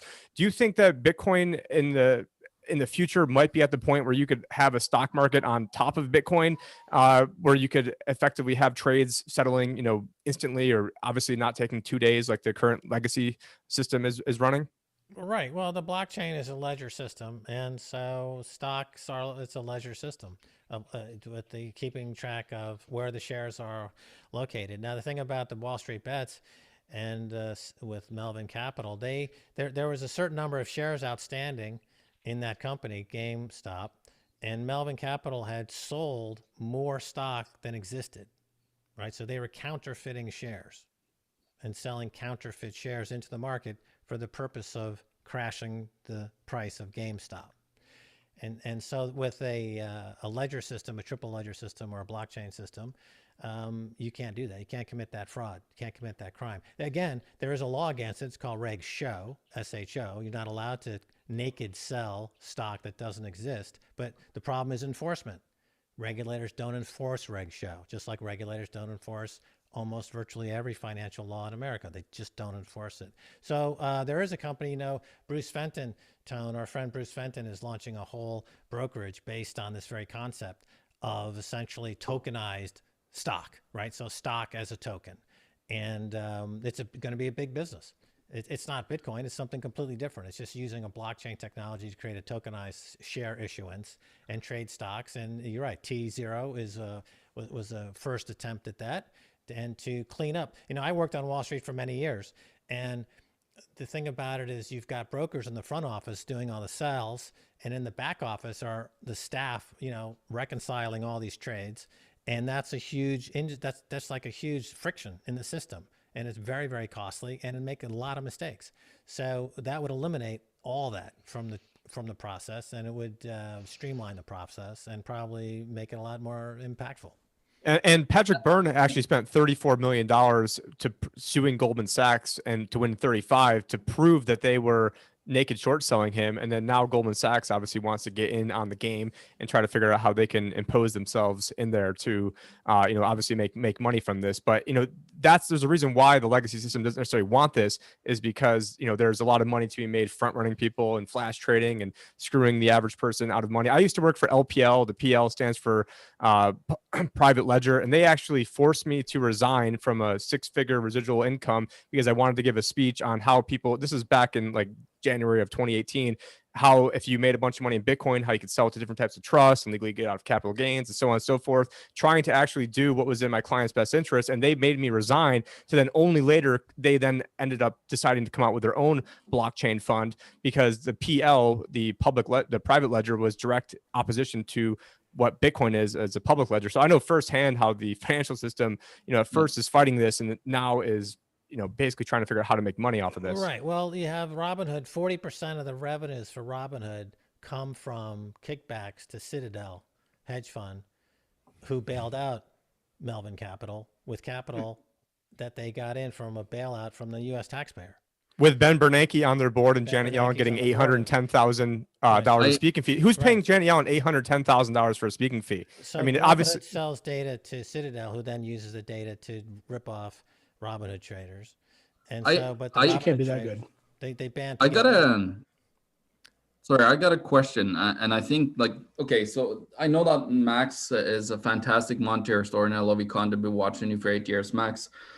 Here's the big question, let's move 20, 30 years down the road. And let's say, we were able to get rid of fiat garbage. We're running on, Bitcoin.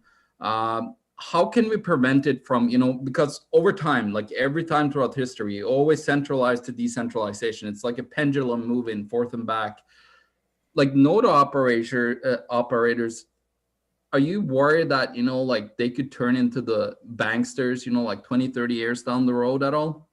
Yes, and they tried in 2017. It was a coordinated attack by the economic nodes, by the major companies in the space, by the miners. It was basically a coup to control Bitcoin, and they failed because of node operators like some of us. That's where when my channel became popular, and we were educating people not to fall for this nonsense, and that the users will win.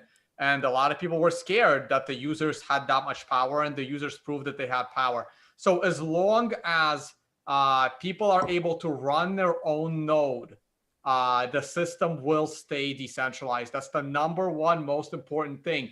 And this is another reason why the Bitcoin blocks need to stay as small as possible, to give people the biggest opportunity to have the maximum number of nodes around the world validating their own transactions. So as long as that continues to happen, I have full confidence Bitcoin stays decentralized. I agree with that completely. And I think that is a very important episode in Bitcoin's history for people to research if they're curious about the incentive structure and the game theory there. Because like Tone said, a bunch of rich, powerful Bitcoin companies tried to change the rules of the network in 2017 to put their business interests ahead of the network. And they failed. And that was proof that the miners don't unilaterally make the rules. And it's proof that if you don't like the rules, all you can do is exit. You can fork off, you can leave, and that creates a different coin. But you cannot convince anyone running their own node to follow you. Right. So trying to change the rules of Bitcoin is like trying to change the rules of chess or the English language. Like, good luck. Yeah, and one of the observers of that was Michael Saylor over at MicroStrategy. He said once he saw that the nodes were winning that's what he decided to go long Bitcoin, and that's what started off this current corporate craze to buy Bitcoin. I've been in Bitcoin since 2013. I know many of you have been in longer, but that SegWit 2x was the single most bullish event that, in my view, in history, that was the first big test of that incentive structure. And so when Bitcoin prevailed through that, profound to me. Some people ask me, can Bitcoin be hacked? Is it, what's usually your response to that? Anybody want to jump in? I mean, it can be attacked, but not necessarily hacked. But the problem is that the network is so, not the problem, it's a feature and a great thing, that the network is so huge. I mean, the mathematical probabilities of somebody coming in and then winning multiple blocks and rewriting the entire blockchain is basically about zero. And then even if they were successfully to be able to pull off, such a coup, I mean, basically there would be ways to, essentially cut them out. And I mean, maybe Max or Tom might be, better on this exact subject of how this can be, but it can be attacked, not necessarily hacked. I mean, I don't want to say anything, but what about like a quantum computing? What would happen in a quantum computing type world if China were to get it? I don't think quantum computing would matter once the thing's been validated a few times. It's written into the blockchain, and you just can't reverse history, right? It can matter. So quantum computing, causing havoc in Bitcoin. I'm saying causing havoc in Bitcoin, not necessarily hack. So to answer the question directly, your Bitcoin can be hacked. The Bitcoin code being hacked to create, major disruption is very, very unlikely. Very unlikely. Vulnerability is occasionally discovered in Bitcoin code. That vulnerability is usually quickly fixed, and that change is accepted by the network. Now, as far as quantum computers are concerned, first of all, we're 5 to 10 years away from even discussing the possibility of a quantum computer causing some kind of havoc in Bitcoin. Now, the worst thing that a quantum computer could do is, once again, hack you, not hack the Bitcoin system. So all of a sudden, if in the future someone does build a quantum computer that is able to guess, what's numbers that are way bigger than 1 trillion guesses per second, they may be able to guess your private key from your public key. That is the biggest risk. Now, of course, the public keys that are the biggest risk are like Satoshi's public keys that have a lot of Bitcoin. They are a way higher risk than yours. And the other kind of misconception is, if someone does eventually build this thing, and again, like I said, this is 10 years away from being a concern. Just because someone managed to run a quantum computer for a month to try and was eventually able to hack somebody's public key doesn't mean that every second of every day for the next year, public keys are being hacked. Get ready to wait another year for another one public key to be hacked. Like these things are not that simple.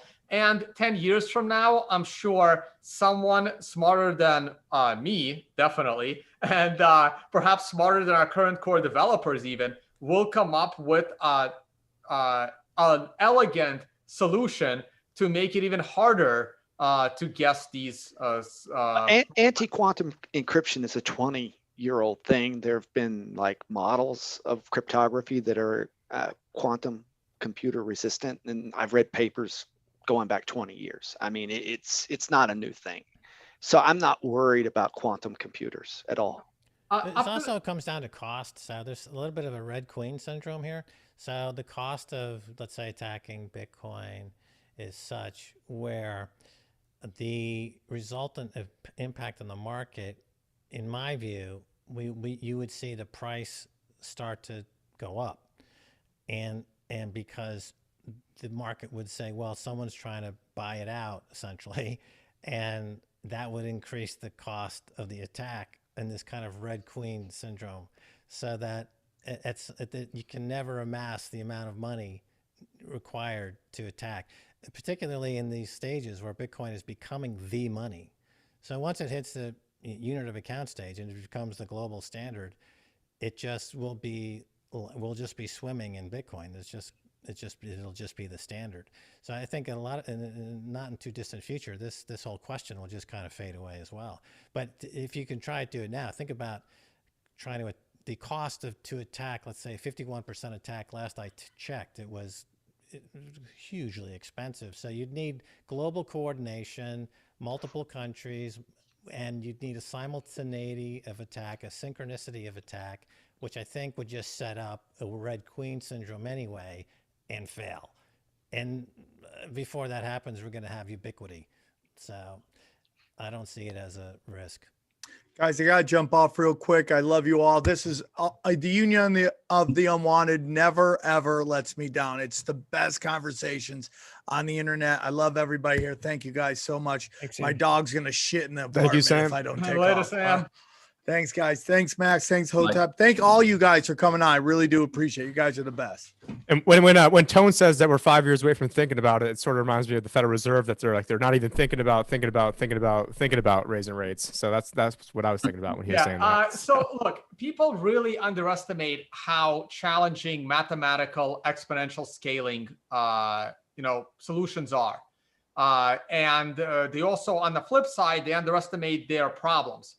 This is why Bitcoin's blockchain total is still under 300 gigabytes, and Ethereum is upwards of 6 or 7 terabytes. So people always underestimate, exponential scaling. So look, talk to me about quantum computing when an online travel site like a Kayak or Expedia can find me a better route around the world than I can do manually. Talk to me about quantum computers then, because I travel for a living and I'm so frustrated that I can manually find better options than these travel sites. And it's their job to do these calculations. I have a question. Speaking of corporate side, we've been talking a lot about on the consumer side of cryptocurrencies, but recently we've been hearing talk, Elon Musk, Michael Saylor, a lot of these guys talking about corporations needing to examine their relationship with Bitcoin in relation to their own balance sheet and storing part of their balance sheet on putting it into Bitcoin as a temporarily or as a part of their holding strategy. That sounds like it's maybe a new concept. What kind of marketplace is that? If all of a sudden a segment of the corporate world decides that's a pretty good idea and they start on the buy side of purchasing crypto in order to make that happen, is that not just a recipe for it shooting through the roof?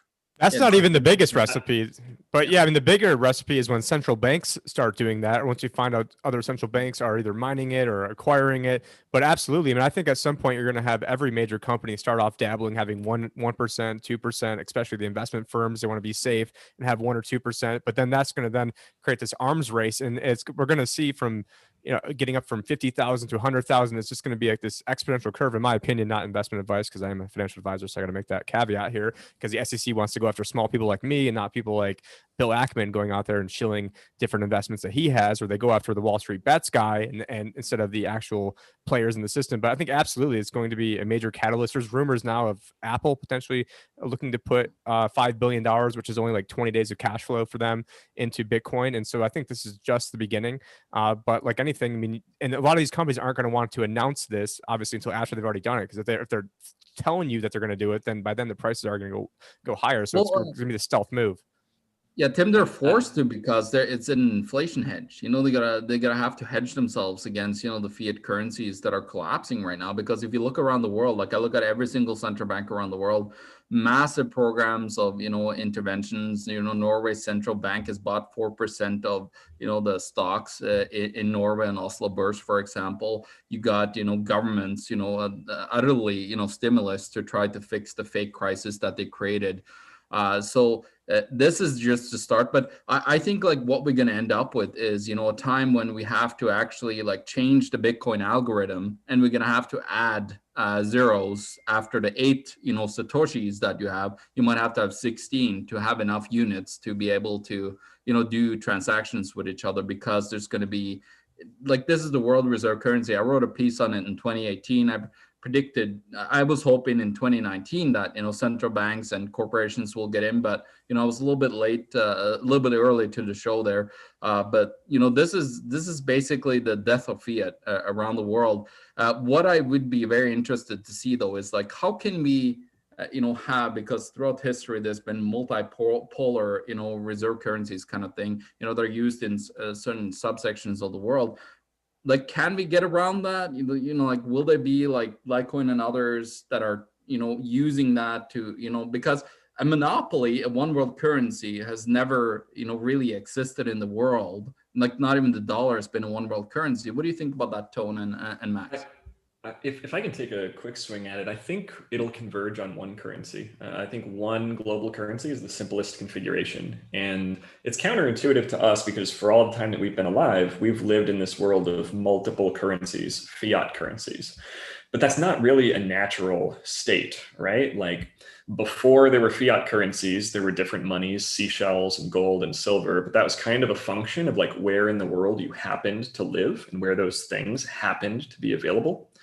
And so now that we have this digital connectivity, the natural state of things is to kind of gravitate towards the simplest unit, towards one money. The reason we haven't yet is because governments have kind of used violence to impose their will, like get people to use dollars, get people to use yen, pesos, and so on, and then fleece people on fees by controlling the exchange among all of those. And I think now with Bitcoin, with the separation of money and state, and that's slipping out of their control, it's a 100% Bitcoin future. I think all of the other cryptocurrencies, literally all of the other public blockchains, will fade away. I think there are some promising, valid use cases being attempted on other cryptocurrencies, like on top of Ethereum. There's some interesting DeFi stuff happening, but I think Ethereum's absolutely not going to be around in the future. I think those use cases are going to migrate over to the security of Bitcoin's blockchain. And it's going to be kind of where this internet of scarcity is built. I'll add to that real quick in that it may sound scary to have one world currency, but that's always been because someone was going to be in control of that one world currency. But with Bitcoin, no one is in control of that one world currency. And in fact, you kind of want that. Like, it's great that there's only one electric grid around the world and not multiples. It still sucks that there's like 8 different plugs around the world. So you still can't travel with your laptop plug to the other side of the world and easily plug it in. So these are inefficiencies. They're not a good thing. It's insane that half the world drives on the opposite side of the road. Now, how do you change that? I don't know. But once we have self-driving cars, it would make total sense to have the whole world drive on the same side of the road. But the problem is that you can't just get everybody to change. But because no one controls Bitcoin, this should not be a scary thing that people should be scared of. And getting back to the corporations buying this, I mean, at a certain point, they're going to have a fiduciary duty to buy this. So, okay, you're one of these major conglomerates that has $100 billion, $200 billion of fiat sitting on your books, and it's doing nothing and burning a hole, while Tesla and these other companies and MicroStrategy are putting more and more of their fiat into Bitcoin. And because they announce it, then their stock price is going through the roof. Eventually, there's going to be, in my opinion, the fiduciary duty of the company's board of directors to start doing this, and then that's going to then only beget more and more and more. And let's face it, there is no way there's ever going to be a balanced budget. You can't actually balance the budget because then everything would collapse. And if anyone goes to my YouTube channel, I have a video called "Why We're All Slaves to Central Bankers." I mean, I was on the class that won the national competition on the Federal Reserve, and it's just, once you realize that this whole entire, that we're basically nothing but high-tech slaves living, high-tech peasants living in this system, until you realize that, you're not even addressing the question. So anyone, and I was in 2016 a big Trump supporter, but as soon as the election was over, I instantly realized, and it was because of Ernest Hancock. I know that's where Tone Vase has been on, got his start from Ernie's show, but Ernie helped me see this, and I realized that Bitcoin really is the way to help end the Federal Reserve or ignore the Federal Reserve and take our own sovereignty back. Because if you're talking about all these other political football issues and you're not addressing the fact that I'm a slave because our money is backed by debt and the men with guns who can come here and kill you, until you're addressing that, you're missing the entire window. And so that's why as soon as the election was over, I stopped paying attention to politics. I knew it was all bullshit and started paying attention more to cryptocurrencies. And unfortunately, the price of cryptocurrencies skyrocketed, so I didn't get in as much as I'd like to. And then I lost my job for promoting cryptocurrencies. But with that said, I absolutely think it's going to be a fiduciary duty for people for companies to do that. And for anyone that wants to move their retirement over like Tone did, I have self-directed IRAs where you can have the actual private keys to your crypto and put it in a Roth IRA, which was a brilliant move that Tone had just mentioned earlier. And then you have tax-free potential gains. And so that's just, a beautiful thing. And as me being on the forefront of doing this, there's no other financial planner doing this. And so I'm only one guy. And what about when every single person starts doing this? And then you're going to see when every single financial planner has 1 or 2%. I mean, I've got way more than that in my clients. So it's a good day today. But in my opinion, you're going to see every financial planner doing this because the market is forcing them, because their clients are going to other places and doing it. And they want to have their money. They want to be able to get a slice of this pie. And I think it's only a matter of time. Hey, Stephen, how do you substantiate the claim that Ethereum won't be around in the future? I mean, anything can happen. I've been humbled by technology many times, but I just have trouble seeing it meaningfully exist in, 10 years from now, say. I think it'll collapse under its own weight and kind of gradually drift towards centralization. And the further and further it goes towards that direction, the less reason there is to use it, as opposed to using I want to believe you. Give me something to sink my teeth into. I think one interesting analogy, it's imperfect as all analogies are, but an interesting thing to analyze in history is like the early days of the internet, when there were a lot of different network protocols that were trying to compete to be the protocol of the internet. And most of the time, I think even like Silicon Valley culture conditions us, right, to be in a product mindset. And so we're always thinking like, this thing is like MySpace, and maybe the next thing is going to disrupt it like Facebook. And there's just like a new app coming out all the time. And so we're conditioned to keep looking for the next thing and the hottest new feature. And like, this is today, but what's next week? And protocols and systems with strong network effects don't really come around as often, and they don't behave the same way. Like once something with a strong network effect, like money, comes around, which is the strongest network effect of any system in the world, it's really, really hard to compete. And so I think it's absolutely a winner take most. It's probably a winner take all game. And so in the same way that like in the late 80s, early 90s, there was like TCP/IP, which is the protocol that the internet runs on today. But it was not obvious that was going to be the case. There was AppleTalk, there was NetBEUI, there was IPX, SPX. And like at the time, there were all these different visions of like, it'll be this multi-protocol future. And it was kind of contrarian to think that TCP/IP would just run away with it and be the one. But that's exactly what happened. Don't you think the great analogy, I like to use this myself when I explain it to people, is that it's like the arch is to engineering. I mean, how can you do better than an arch, right? You can't do better than an arch, right? So it's the best way, load-bearing structure. TCP is the best networking structure. Bitcoin is the best distributed currency.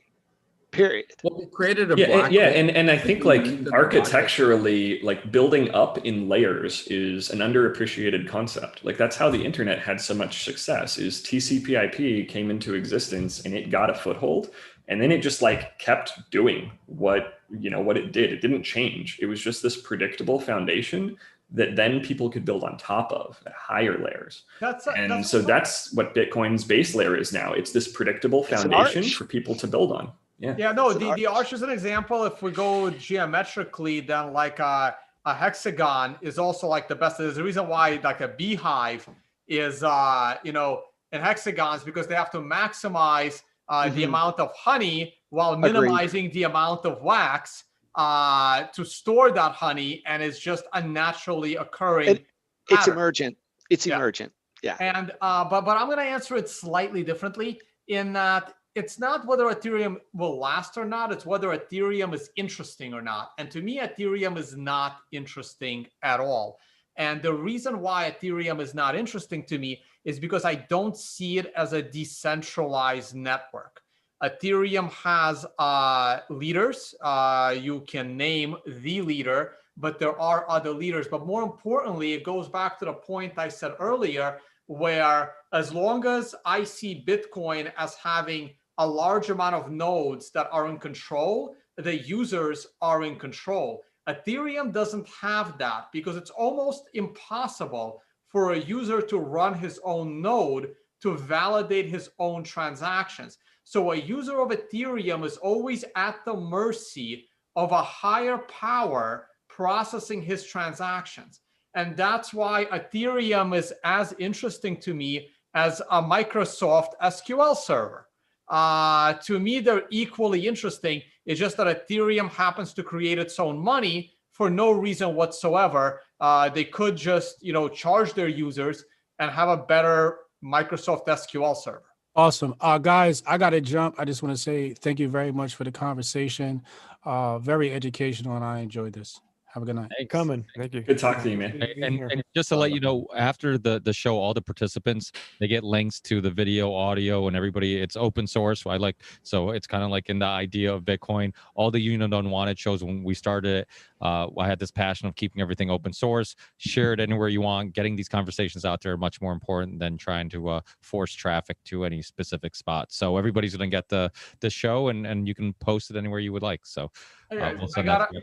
I got to get going as well, but thanks for all the unconfiscatable shout outs. I own that domain, so feel free to check that out, unconfiscatable.com. Thanks, guys. It was fun. It was definitely a great show, but I got to get going as well. But I'm tone-based pretty much everywhere, so you guys can just find me on YouTube or Twitter or anywhere else. Thank you, Tone. Really appreciate you coming on. Thank you. It's awesome. So I learned that Ethereum is the beta max of cryptocurrencies. Is that fair to say? Well, Tone, can I ask just one thing? So I found out about Bitcoin was probably $1 through different daily Paul forums, and then outside of I just graduated and was in the rat race and doing a bunch of other stuff. And then all of a sudden I found out about Ethereum, and then I started realizing, wait, there's other things you can do than just trade fake. Now I'm talking about from a early on perspective, not the perspective I have now. There's more that you can do than just trade fake money back and forth and having dApps built on top of things. Now, do you see Bitcoin getting to the point where, because I know Vitalik initially tried having basically smart contract language being run on Bitcoin and then decided to move and basically build Ethereum. So do you see that type of architecture eventually being built on top of Bitcoin and outside of like colored tokens and things like that? But it's already there. It's a side chain called Liquid. Liquid has very similar functionality to what Ethereum has. The difference is that Bitcoin is not a centralized institution like a lot of these other blockchains are. So no one is really incentivized to promote this stuff. So it takes a while for people to catch on what the best option is when there aren't that many promoters of that option. Like, for example, everyone wants to, sell you a scam because they're going to get rich from it. But no one is going to get rich by promoting the Liquid sidechain on top of Bitcoin. Now, going back to Vitalik for a second, the way Ethereum was born was Vitalik was asked to write a technical paper, like a white paper, for a project called Color Coins. And I forgot who asked the question about, will there be the stock market on top of Bitcoin one day? That was also me. Yeah. That was you? That was also me. Yeah. So that was the original. That was a project called Color Coins. It was way before its time. And the idea of Color Coins back in 2013 or very early 2014, but probably back to 2013, was, hey, what if we take one Bitcoin, we subdivide it into 100 million Satoshis, that's the lowest unit, and we assign, say, one share of Apple stock to each Satoshi. And now the entire Apple's market cap is represented by a single Bitcoin, and you can trade in 100 million units. And this was a project called Color Coins. And Vitalik was asked to write, a technical paper about this. And he came back with something that wasn't exactly what they wanted. And they're like, no, this is not what we want to build. And Vitalik said, well, this is the future. And he went and built Ethereum from it. And they told them back then that this is not going to work. There's a reason why we're not doing it this way. And the color coins was just way ahead of its time. There was no underlying structure to build it, but that project will eventually come back. Now that we have the Lightning Network, there'll be a Lightning Network on top of Liquid. So you convert your Bitcoin into Liquid Bitcoin to function on the Liquid side chain. And then you can have a Lightning implementation on top of that to make it completely subdivisible. A lot of projects do come ahead of their time. One movie I would recommend, if you haven't seen it, is called General Magic. Has anybody seen the movie General Magic? Everybody heard of the company called General Magic? No. You got to check out that documentary. In the late 80s, a couple of guys from Apple decided to build the modern day cell phone. They had a schematic and everything. And they started building the modern day smartphone in the late 80s. And the smartest people got together to build it, and they completely missed the internet. And their project failed because it was way ahead of their time. But you're watching these video from the 80s of like this woman standing in front of a giant rack of servers in the 80s. And they're like, so how small will this touch screen eventually be? And she's like, you'll probably wear it on your wrist like a watch. And literally stated in the 1980s, they tried to build it. It's an amazing documentary on that company. So check that out. This stuff eventually got built, but on top of the internet, not pre-internet. Yeah, so question then becomes like, will Bitcoin become Internet 3.0, or will it be like kind of a monetary build on top of it? So like that's the two kind of big things. We're talking about Bitcoin being money, but then is it really like Internet 3.0? It maybe. It's not that it's Internet 3.0, but Bitcoin still relies on the internet in order to function. But as long as the mining stays strong, it is an immutable layer. And if you require the security of an immutable layer, you may want to utilize the internet. The problem is most of the stuff that we do does not require an immutable layer. Putting real estate on the blockchain makes absolutely no sense because you don't actually own your real estate. The government of your nation owns your real estate. And if your nation is taken over by, another tyrant, then the fact that your real estate is on a blockchain is completely irrelevant. So even things like I said, real estate don't need to take up space on this immutable ledger because space there is very valuable. And it just comes down to money. Now, if you need to create trust, then yes. How long before people will trust the stock market on top of the Bitcoin infrastructure versus being governed by the United States? I don't know. Might take 2 more decades. Might be next year. Is Bitcoin capable of doing that next year technologically? Probably not. It probably needs close to 5 to 10 more years to technologically achieve something like that. But will people trust it more? I don't know. Like, I don't want to put my medical records on the blockchain because that means I have the ability to permanently lose my medical records, which I have done on numerous occasions. By the way, I have no idea where my medical records are because my last doctor ended up in prison. So so that practice is shut down. So I've already lost them fully once. Not that there was anything there. I've never had, I barely go to a doctor anyway.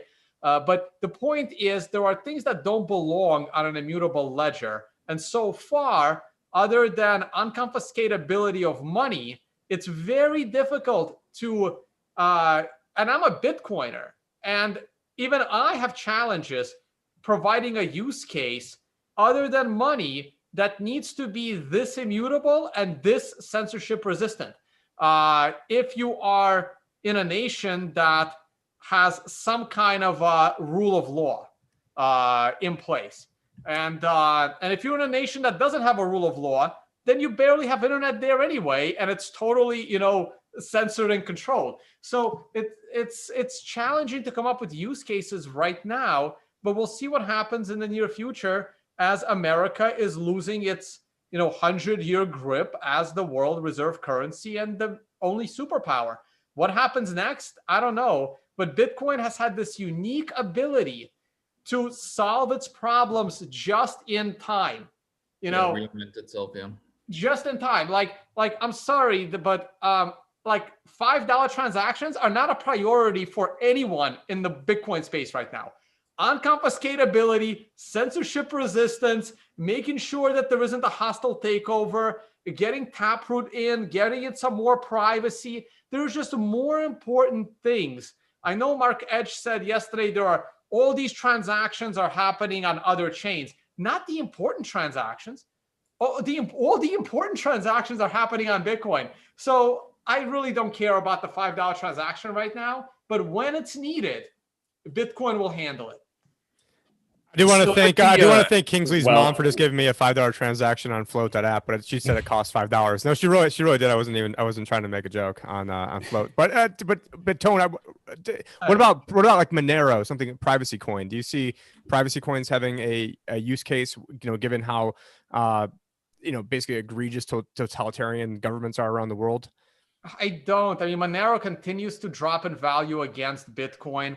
Does Monero have better on-chain privacy than Bitcoin? Yes, it does. But no one uses it. Like you can build the most private messaging app in the world, but if no one uses it, does it really matter how private your text messaging app is? If like 20 people in the world are using your encrypted private messaging app, then the government knows which 10 people are communicating with each other. They may not know what they're communicating about, but they know who they are. Getting in and out of Monero removes all of your privacy because so few people use it. You still need an on-ramp that can identify you. It doesn't make that much sense. Bitcoin will be private enough. It will never be as private as Monero, but it will be private enough.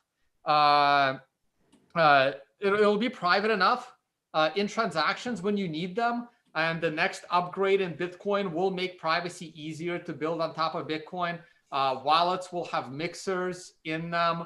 I mean, Bitcoin can have privacy as a second layer solution, and you will be able to use that. But there was a reason why Satoshi didn't add this complicated privacy in the underlying layer. For starters, it makes it a lot harder to audit the chain.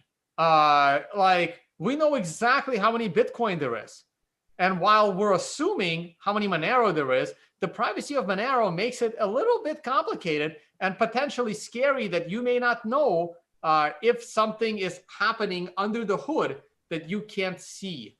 So there were reasons why he didn't make it fully private. Also, the fact that it is not fully private is kind of like the Trojan horse, where the government is complaining how private Bitcoin is, but at the same time, well, Bitcoin is not private. How often have you used Bitcoin trails to capture criminals? So you can't make the argument that Bitcoin needs to be banned because of its privacy, because clearly it doesn't have enough privacy that you're able to utilize the fact that it's not private. So it's these catch-22s that have been somewhat beneficial and helping Bitcoin adopt. Matt. Well said. And I got to bounce, but appreciate the discussion and you all having me on here. This was a blast. Thanks, Stephen. Appreciate it. Thank you. Matt, it looked like you had something to say real quick before Tone. Yeah, Matt, go ahead before I come on. Yeah, I would argue that the transparency part of Bitcoin was by design. I don't think it was accidental. I think that's what Satoshi had in mind. It needed to be transparent. I agree. Satoshi needed also like the big debate, the big 20, well, not the 2017 debate, but the one that it's not going to be a debate, thank God. But like the big thing is Schnorr signatures that we're trying to, just an encryption. It's like an encryption mechanism. Let me simplify things. I'm not even like that good of a developer to really explain it anyway, but why didn't Satoshi use that from the beginning? He knew what it was back then. It existed. The problem was back in 2008-9, it was patented. And Satoshi made sure not to use anything patented inside of the Bitcoin code because he needed every advantage he can get. And if there was something patented in the code, then it's possible that every single early miner was committing a crime. And he couldn't take the risk of something that small hindering Bitcoin. And the same thing with building this ridiculous privacy layer underneath, making it too private to potentially create a problem that you can't solve later. So yeah, I think the design was absolutely genius the way he did it, and it's awesome the way it's progressing. Thank you. Thank you, Tone. I know we kept you a lot longer. You said you weren't going to be on for 2 hours, and you were running over. Thank you, Tone. Thanks, guys. Bye-bye. Thanks, Tone. So for people listening, okay, there might be people listening who want to invest in Bitcoin, right? Or want to buy Bitcoin, I should say.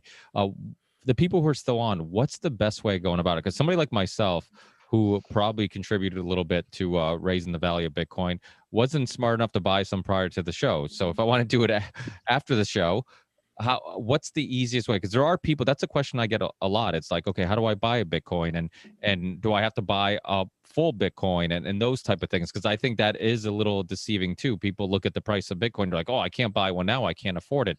Obviously that's not the case. Do you guys want to jump into some of those people? Answer that question. Maybe Joe, Matt. Yeah, I'm happy to give my 2 cents. I think that for a lot of people out there, I think it was mentioned earlier, the concept of unit bias. You might see Bitcoin's unit price being so expensive and you say, oh shit, this is way out of reach. There's no way I can buy a whole Bitcoin. So you look towards one of the shit coins. That being said, Bitcoin is the standard, and you can buy it down to up to 8 decimal places. Okay, so you can buy a fraction of a Bitcoin. Earlier, we sent 1,000 Satoshis. Satoshis are the smallest unit of Bitcoin for 47 cents. We did that during this call earlier on, Stephen and I. So the point I'm trying to make is that you can buy Bitcoin as small as $1 per transaction on some exchanges. Now, where would I recommend? I'm not affiliated with any of these exchanges, but the ones that I would recommend, probably the most like consumer friendly that people have in their pocket right now, is if you have Cash App. You can buy Bitcoin right now for as small as $1. And Cash App it's like a Venmo competitor. I know it's kind of geographical if it's popular or not, but it is Bitcoin only and you can buy it there.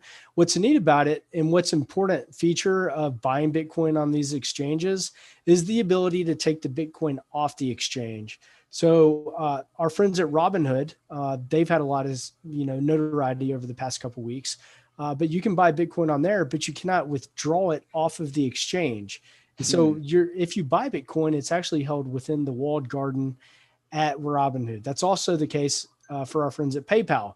So they want to get your money. They want to keep it within their walled garden. Cash App is kind of unique in the sense that they're kind of that at scale network. You can take the Bitcoin off. Now I'm going to name drop another one that I'm just really excited about. It's river.com. They're Bitcoin only. And they're really competitive rates. And I think that you should give them a shot. If you don't care about peer-to-peer transactions over Cash App and all that kind of slickness, if you just want to buy Bitcoin and accumulate over time, I think that's the way to go. Now, the second part of the question was, how should I buy it?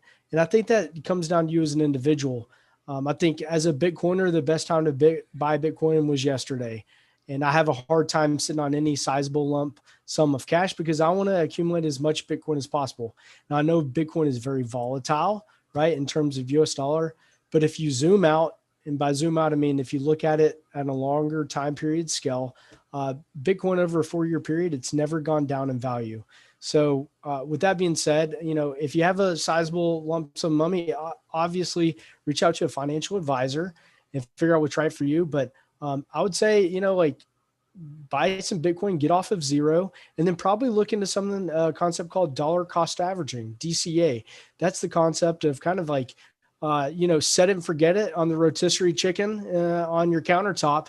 It's the idea of setting up kind of weekly or daily or even monthly buys so that you can put a portion of your paycheck towards accumulating Bitcoin because it will accumulate over time. And what's neat about it is on all of these different platforms, you can adjust that as need be. So if like your conviction grows over time, you could perhaps accumulate more, dial that up a little bit. or on all these platforms as well. If you, got a big lump sum and you want to buy it all immediately, you can do that as well. But I think the key thing that listeners need to think about, and it's probably not something they care about day one, is the ability to take the Bitcoin off the exchange. Because at the end of the day, I think that what we're all really excited about is decentralization and self-sovereignty. And so what is really empowering about Bitcoin is the ability to hold that Bitcoin yourself. That's the really powerful part. And that's where I'd like to put my few cents in here. Sure. I look at this kind of on a more higher level of the problem. I know we've been specifically talking about Bitcoin today and cryptocurrencies, but I look at it more as a decentralization issue. And Bitcoin's just one more tool in decentralization. There are lots of other tools in decentralization. Where would I buy Bitcoin? Get to know other people who do Bitcoin and buy it in person. That's my opinion. If you can find someone who's willing to let go of some. And the best time to buy is when you see articles saying that Bitcoin's dead and when no one wants it, because as a financial advisor, I had people coming to me late 2017 and I'm like, and they're like, hey, we just want to put everything to Bitcoin. I'm like, well, what do you know about Bitcoin? They're like, well, nothing. It just, the price goes up. I'm like, well, you should probably get educated first. You should probably learn how to transact it. I am coming out with a course here in probably the next couple of days here. But anyways, you should, I completely agree with Joe. You should be dollar cost averaging unless you're at a inflection point where everyone's saying that Bitcoin's dead and it's going to go to zero. That's, the best time to buy is when blood's in the streets. And there is something called crypto fear and greed index. If you guys just, type in on DuckDuckGo, crypto fear and greed index. And if it's at something like a 10 or a 20, that's probably a pretty good indicator. That's a good time to get in. And the high side right now, I mean, you can't time this. I mean, I remember thinking that it was too expensive at 100 because I just saw it go from, $1 to 100 and back down. And it's just one of those things that it's because it's hard capped.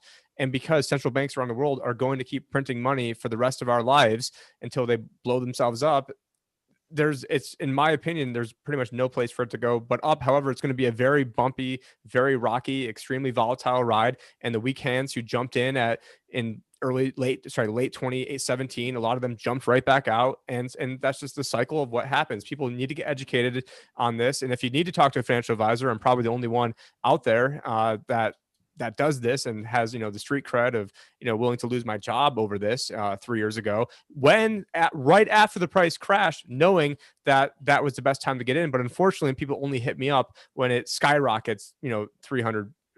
No one ever hits me up when it's, when it crashes, which is unfortunate because that's always the best time to buy. And then if you do get rich off crypto, then I can also help you out doing the different trust strategies where you can legally avoid capital gains and help out the world and basically help out everybody except for the IRS. But I do have to get going, but I do appreciate Ricky and Charlie and everybody else having me on. This was an absolutely awesome, epic podcast, especially the fact that we are sitting here at an all-time high, and appreciate all the new listeners from Tone that were watching this. And, thank you guys for having me.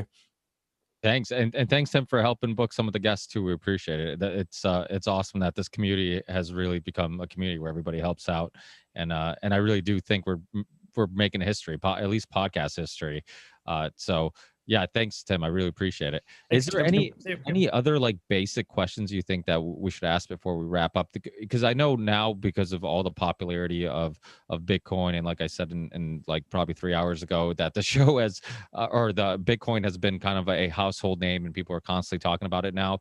You do get some of those newbies who ask questions that might be obvious to many others, but to them it's like, okay, how does it have its value? How do I buy it? Like, these things seem silly to some of us, but it is questions that need to be answered so they have the confidence to take the next step and possibly join in on the Bitcoin thing. So is there anything you think we didn't cover that we should for those people? Anybody?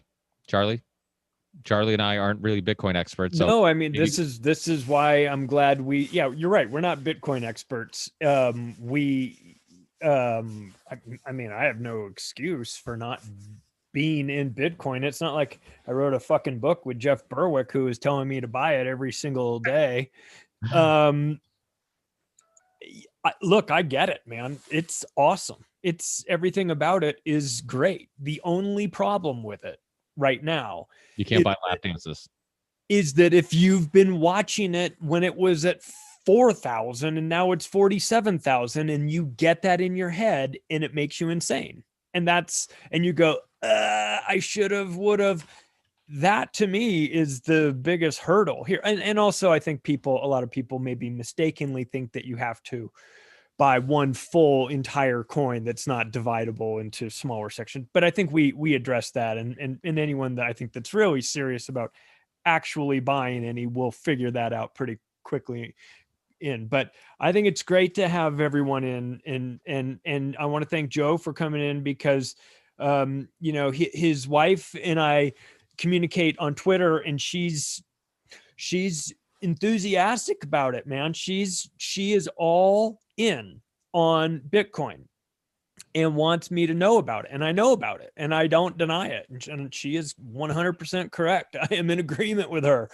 I just can't make money appear in my bank account that I don't have. If I did, right, I'd be all in it. Yeah. I'd just be like, here. So for me, it's less of, and I think a lot of people too, it's less, an indictment on the functionality or feasibility of Bitcoin. It's more like, I just don't have the money right now, right. So there's always going to be that. But, and to be fair, when I did have the money for that, I picked gold and I picked silver, and crypto is next. And I just kept thinking, well, there's always going to be a tomorrow for it. It's never going to go from 4,000 to 47,000 in like 7 or 8 months. Oops, until it does. So I just watched an inordinate amount of World Economic Forum footage from the other week, and there was they called it Resetting Digital Currencies. So that was the title of the panel. And the woman who opened it has the first crypto network in Africa. And she said, and this is Monday morning at the World Economic Forum, the day before the GameStop thing happened. She said, because the theme for the WEF was rebuilding trust, she said, we need to have a massive shift in trust from the asset class, from the traditional market to the digital market. And then immediately there was a massive reason for the asset class to lose trust in the traditional market. And they went on to talk about the need for the WEF to sort of establish the one world cryptocurrency that we were discussing earlier. And I'm genuinely curious, because I'm dedicated not to like trying to build satellite networks of communities that are outside of major cities, and I would still like to be able to communicate and trade and all of that kind of good shit. When the WEF establishes their one world cryptocurrency, does Bitcoin does the space still exist to fight back, to maintain that as an exchangeable method of currency? Does Bitcoin get squeezed out? Because we're now talking about the office of management for most of the Western world governments, and so and look, man, I'm for 100% for decentralization of absolutely fucking everything, and think Bitcoin is fucking fantastic. I don't have enough yet, but yeah, I'm learning. I'm fucking new, bro. I'm glad you brought that up. Yeah, go ahead. Sorry, I gotta jump here in a few minutes. So I'm glad you brought that up, Steve, because I know it's something that's in my mind, and I kind of hesitated to comment earlier because I knew it would just create a shitstorm. But I think that I don't think that anything produced by a centralized institution will succeed. That's my first thought. And I think that's because they don't understand that they are the source of the distrust. And while they exist, they cannot reestablish trust, because it's the very institution itself that people don't trust, whether they're conscious of it or whether it's at an unconscious level. That's what I'm observing, right? Second thing is, every Bitcoin maximalist misses something. And that is, there's no way in hell that you're going to get people from creating something else. That everything I heard didn't fly with me. Yeah, I honestly believe Bitcoin right now is the best thing out there, but you are not going to stop people from experimenting with other stuff, Ethereum, whatever. It's not going to happen. I fuck with And Ethereum because it's what Rockfin pays me in. sure. You know, and then from that point, I've got to like shift and do what well, they pay in Ray, which you then have to convert into Ethereum before you can do anything with it. Really. It goes back to being an idealist about something, right? And they're right. I mean, I agree with them. But when it gets down on the ground and you're having to pay people, and we want to pay people daily, we don't want to do them every 2 weeks or monthly. I can't do that and not. I know lose if I a only get significant done once portion. every 2 weeks, I'm downright pouty. Yeah. So it's like, I can't do that with Bitcoin. Come on, get real. I can't do that. You can, sit in your ivory tower and say, no, I'm not interested. Who cares whether you're not interested, right? This is a practical application. And what is the next thing that needs to happen with cryptocurrencies to really take off? It has to be used in daily operations. It can't simply be hodled forever. I think that that's a risk all by itself, to sit there and hodl on Bitcoin. Yeah, I can't buy groceries with Bitcoin. I can't pay, anyway, sorry to rant, but that's my 2 cents. No, but those are important points, because it is one of those things at the moment. I get what Tone was saying, that like, okay, why are you making, why complain about I can't buy a cup of coffee with Bitcoin right now? Like, that's not a huge issue. And I get it. But I also see the other perspective of, well, if you really wanted to be the dominant thing, right? Like, you need to be able to eventually do those things, or people aren't going to completely. And that's really what we want. If we really want to say, fuck the banks, fuck all these other, governments and establishments that can manipulate the system, and the systems are designed to be manipulated and for them to win and us to lose, then that's kind of what the future has to be. And I also see the perspective too of the fact that to say that no other coin will ever exist that's better, it's like saying prior to Bitcoin that nothing like Bitcoin would exist. It's like, it doesn't make a lot of, like, you can't always, absolutes don't make sense. That's right. And you can't tell the future, right? You can't tell the future. Look, I am a maximalist, so I am pissed off at everything that you said. I'll just say that. But I mean, like, look, I respect what you're saying. I just I'd with every bone in my body disagree, and that's okay. I think that's the point of this. And what do you exactly disagree with, like, specifically, just so I think that hodling is using Bitcoin. By hodling Bitcoin, I am preferring holding my value. No, you didn't say it wasn't. Okay. And I didn't say it wasn't using Bitcoin. It is. I'm just saying that there are other things we need to be using Bitcoin for if we're going to get this. Ultimately, I can hodl forever. What value does it give me if I can't spend it? That's what I was going to ask. Does the velocity of it impact the value of it? Meaning, if there's no velocity, and some people are holding on to it and they never trade it for anything, how do you even tell what the value is? Don't you need a certain velocity? Don't you need it going back and forth? Yeah, we need a circular economy. And we call that a Bitcoin circular economy. And one of the things that people were talking about earlier as being a big challenge is the latency. And latency, I mean, speed of transaction. And so that's on the Bitcoin base layer. And Matt, you're right. And everyone else is right. It's not fast unless you pay an exorbitant transaction fee. So anytime you want to write something to Bitcoin, if you want to make a transaction, guys, you got to pay to play. Okay. This is a free market. This is cutthroat capitalism. So let's just get that out there. If you want your transaction to be written, there's a fee that is associated with that. That being said, that is the base layer. And I do think that the folks earlier who were saying that Lightning Network is not here, I would disagree. And for the listeners who aren't aware, Lightning Network is a layer 2 transaction layer built on top of the base layer. And so I'm not sure that they connected the dots earlier, but it would be the idea of central banking and then like a Visa payment layer sitting on top of it. Okay. That would be like the Lightning Network for Bitcoin. And during the pod, Stephen and I transacted 1,000 sats for it was 47 cents and it was instantaneous. We tried to do it. I tried to hold my phone up to the screen, but the glare didn't work. Well, but it's here. I know I said I had to jump, but I am curious because I did want to ask this, and I was kind of like I was afraid to ask earlier.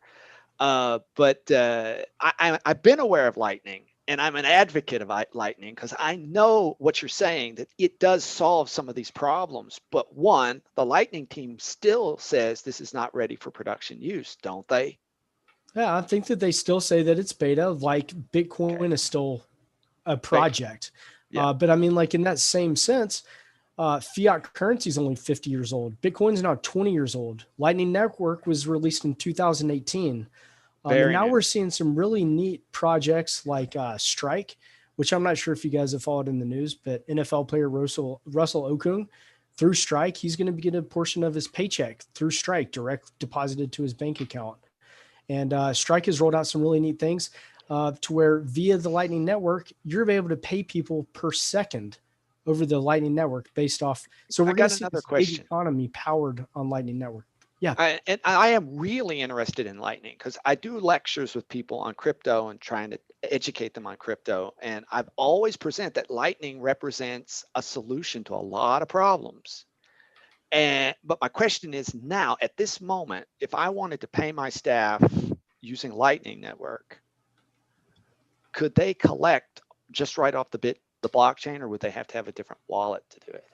Yeah, I mean, like, so quick answer is that layer 2 does require a Lightning wallet.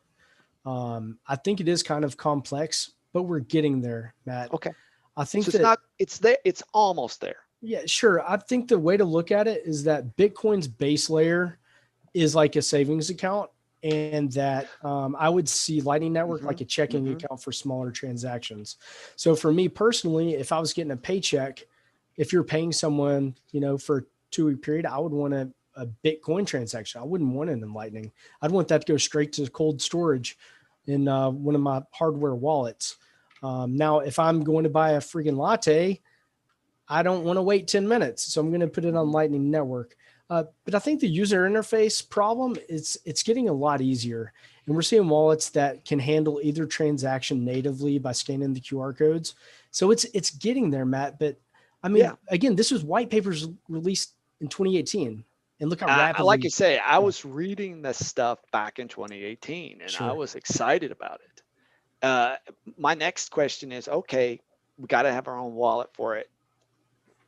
In order for me to pay, I work in developing nations. Sure. In order for it to come out, man, it's a lot. It's very easy to encash Bitcoin or Litecoin into pesos. It's really easy here. Yeah. No problem. Not like the States. It could be a lot harder in the States, I think.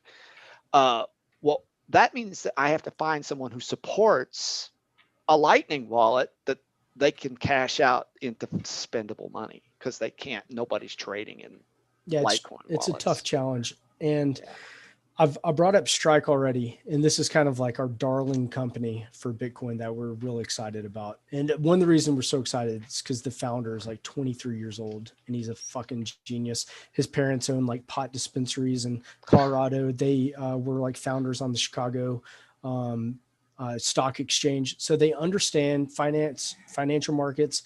They have this libertarian strain in them. Anyway, the reason I bring them up is because one of the use cases for Strike is global remittances. So for people in emerging or third world countries with maybe family members in the US, one of the biggest use cases is sending money back home. And you got to pay the middleman so much money.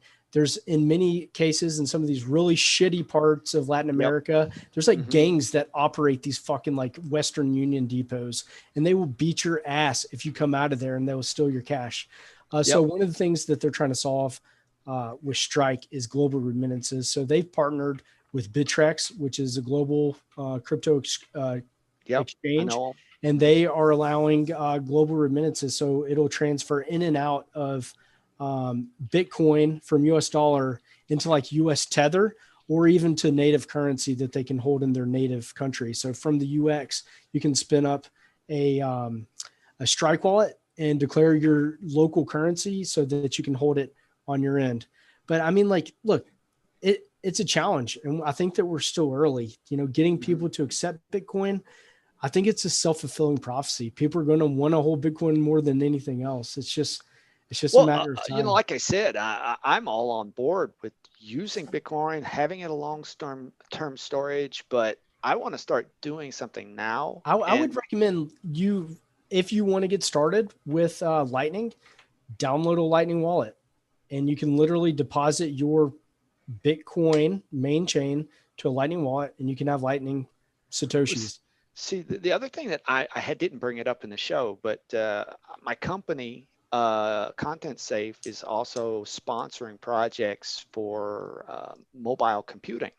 So like we're building out these units with right now we're using Raspberry Pis. We could switch to some other tech later. And we're going to be able to house things like IPFS nodes and other types of decentralized tech.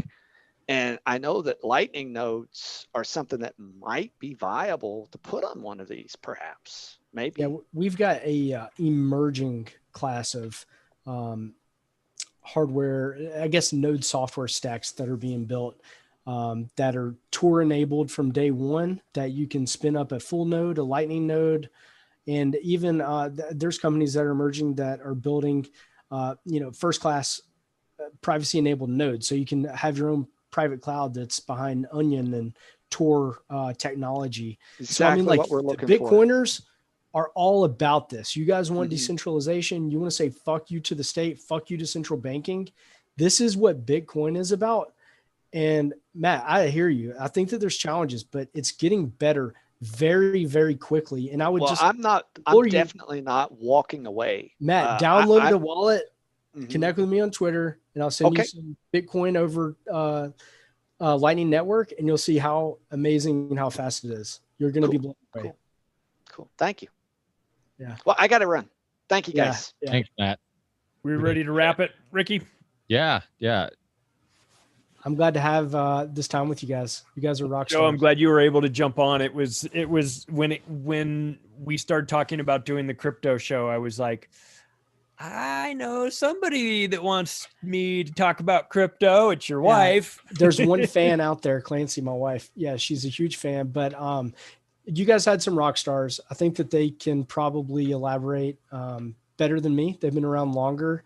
That's their day job, is talking about it. But there's an army and a legion of Bitcoin true believers, maximalists out there.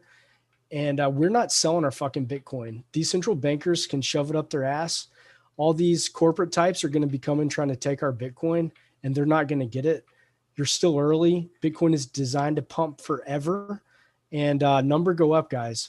So this is our one chance. This is our chance to take a stand against centralization. So well, you brought something up that I thought was interesting, because I don't think maybe we did, but did we talk about how all the Bitcoin's not actually mined yet, right? And that's how actually they create more Bitcoin, right? First, because I think some of these things, because we had so many people that are so intelligent on the topic, how is Bitcoin made? If we can kind of answer that somewhat quickly, because people ask that question. That is a typical question for somebody who's not familiar with it. Like, where does it come from? And really, the other thing we can get into too is how it's not all mined yet, and it's not all available quite yet. So Bitcoin is mined on an algorithm. It's on a supply schedule. Approximately once every 10 minutes, a block is mined, and a reward, or Bitcoin, is given to the miner who finds this Bitcoin. It's way too technical. There's like 18.5 million Bitcoin that had been mined since its inception back in 2009. The way the supply curve goes is that once every 4 years, the amount of Bitcoin that's mined each block is cut in half. So the last technical Satoshi of Bitcoin will be mined in the year approximately 2140.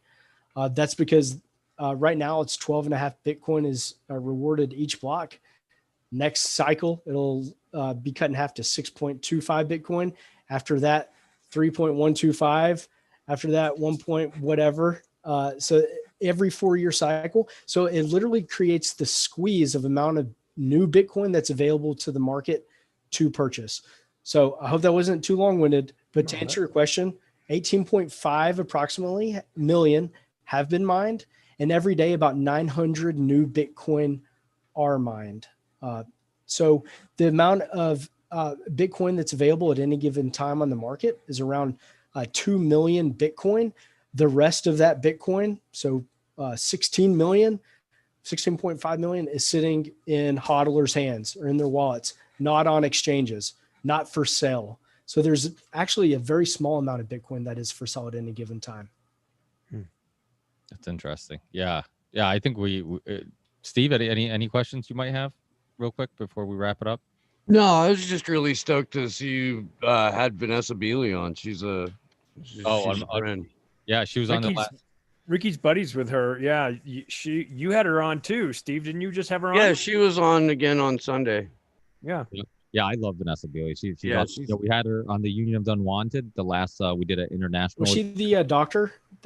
No, that's Judy Mikovich. Oh, Judy. Yeah, I watched that one. No, yeah, she's a journalist who was in Syria when we had her on Union of the Unwanted. I mean, she's like, well, I got to go because I only get this much time for electricity. We're like, whoa. Yeah. I mean, she's not messing around. I just had her on the Ripple Effect podcast too. Yeah, she's awesome. She's I mean, if you listen to a lot of the alternative media stuff, like Steve's show or Last American Vagabond, or she's on Mimpress News and Corbett's show. I mean, she's really one of the most respected journalists. I'm a huge fan of her. I mean, when she's actually in the countries and talking to the people, and she was one of the people. BBC4 Radio spent a ridiculous amount of money on a piece that was a series that was stroking the white helmets, and in it they made sure to unleash a just relentless smear campaign against Vanessa and against Steva Bartlett and against the former UK ambassador to Syria, Peter Ford, and anyone who has dared speak a shred of truth, let alone the volumes of work that Vanessa's produced on the white helmets. Yeah, she exposed them completely, and obviously when you fight against the elite, that smear campaigns start. So guys, Bitcoin fixes this. This is what I say whenever I listen to all y'all's podcast. Bitcoin fixes it burns when IP. Does that Bitcoin fix that? It can, yeah, because it'll probably lower your time preference. You'll probably take care of yourself better.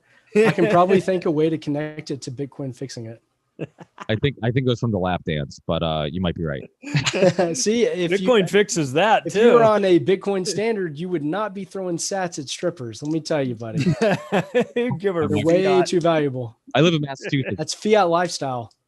They're definitely not open in Massachusetts. Nothing's open in Massachusetts. Yep.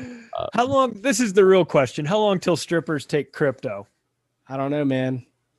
Maybe they That's have what QR you got to codes. do. You got to QR go to codes Vegas on their ass. You got to open the first crypto strip bar. That's it. They're already Because doing it Vegas online, is guys. where you could pioneer that. I knew we were going to have a breakthrough in this episode. The cam girls are taking it, guys. It's how do we get the I'm physical sure they gals? are. I think it's going to be either chips or they're going to have QR code stickers or tattoos on their asses, and Hell it's yeah. exciting new world. Just scan your QR codes on lightning their asses. Tattoo lightning that voice on QR their ass. code like right on your taint. I wasn't looking. You tell your wife you weren't looking. You were paying her. Yeah, it's like Right? I'm trying to make a transaction. I wasn't looking over there. How else was I supposed to tip her? It's where her QR code was, honey. We are fixing all the world's problems. We are. That All the is- hard-hitting questions and comments were at the end of the show. I hope you guys stuck around. But yeah, if you guys want to plug your shows real quick, Steve and Joe, and let everybody know where they can connect with you guys and if they want to. Yeah, sure. SlowNewsDayShow.com is the website. It's got the full archive. It's got the archive of the Free Assange Vigil series. And it is either has or is getting this week links to everything else: the Rockfin, YouTube, DLive, Discord, Odyssey, wherever else. I think we're a couple other places. I'm not even sure anymore. SlowNewsDayShow.com, and I am at SlowNewsDayShow on Twitter. I'm Joe Rogers at _ Joe Rogers. I'm a Bitcoin maximalist. I work at BitcoinMagazine.com. We got a big conference coming up in Miami in June. So come down and be free in Miami. I think it's going to be awesome. But hey, my one thing that I would like to say is that Bitcoiners in general, DMs are open. Ask questions, because It is complex, and it is a deep and winding rabbit hole. But don't be scared, because everyone had to learn some way, and there's a bunch to learn. And if you do go down this path, I think that it would be probably a net positive. Generally, the people that I know who have gone this way, it's been a net positive in their life. Awesome. Well, the DMs are open. Everybody else who uses other types of coins are going to send you guys dick pics, just like, you know, just get used to them. But thanks again, and of course Charlie from Macroaggressions, and of course the Union of Unwanted. So, and buy his books, support this guy, and and so thanks again, guys. I really appreciate it. Like I said earlier, I will send you guys the links to the video and audio and all that stuff. So feel free to share it and post it anywhere you want, and get these conversations out there. I think they're super important. Awesome. Thanks, guys. Thanks, guys. This was awesome. See you, everybody.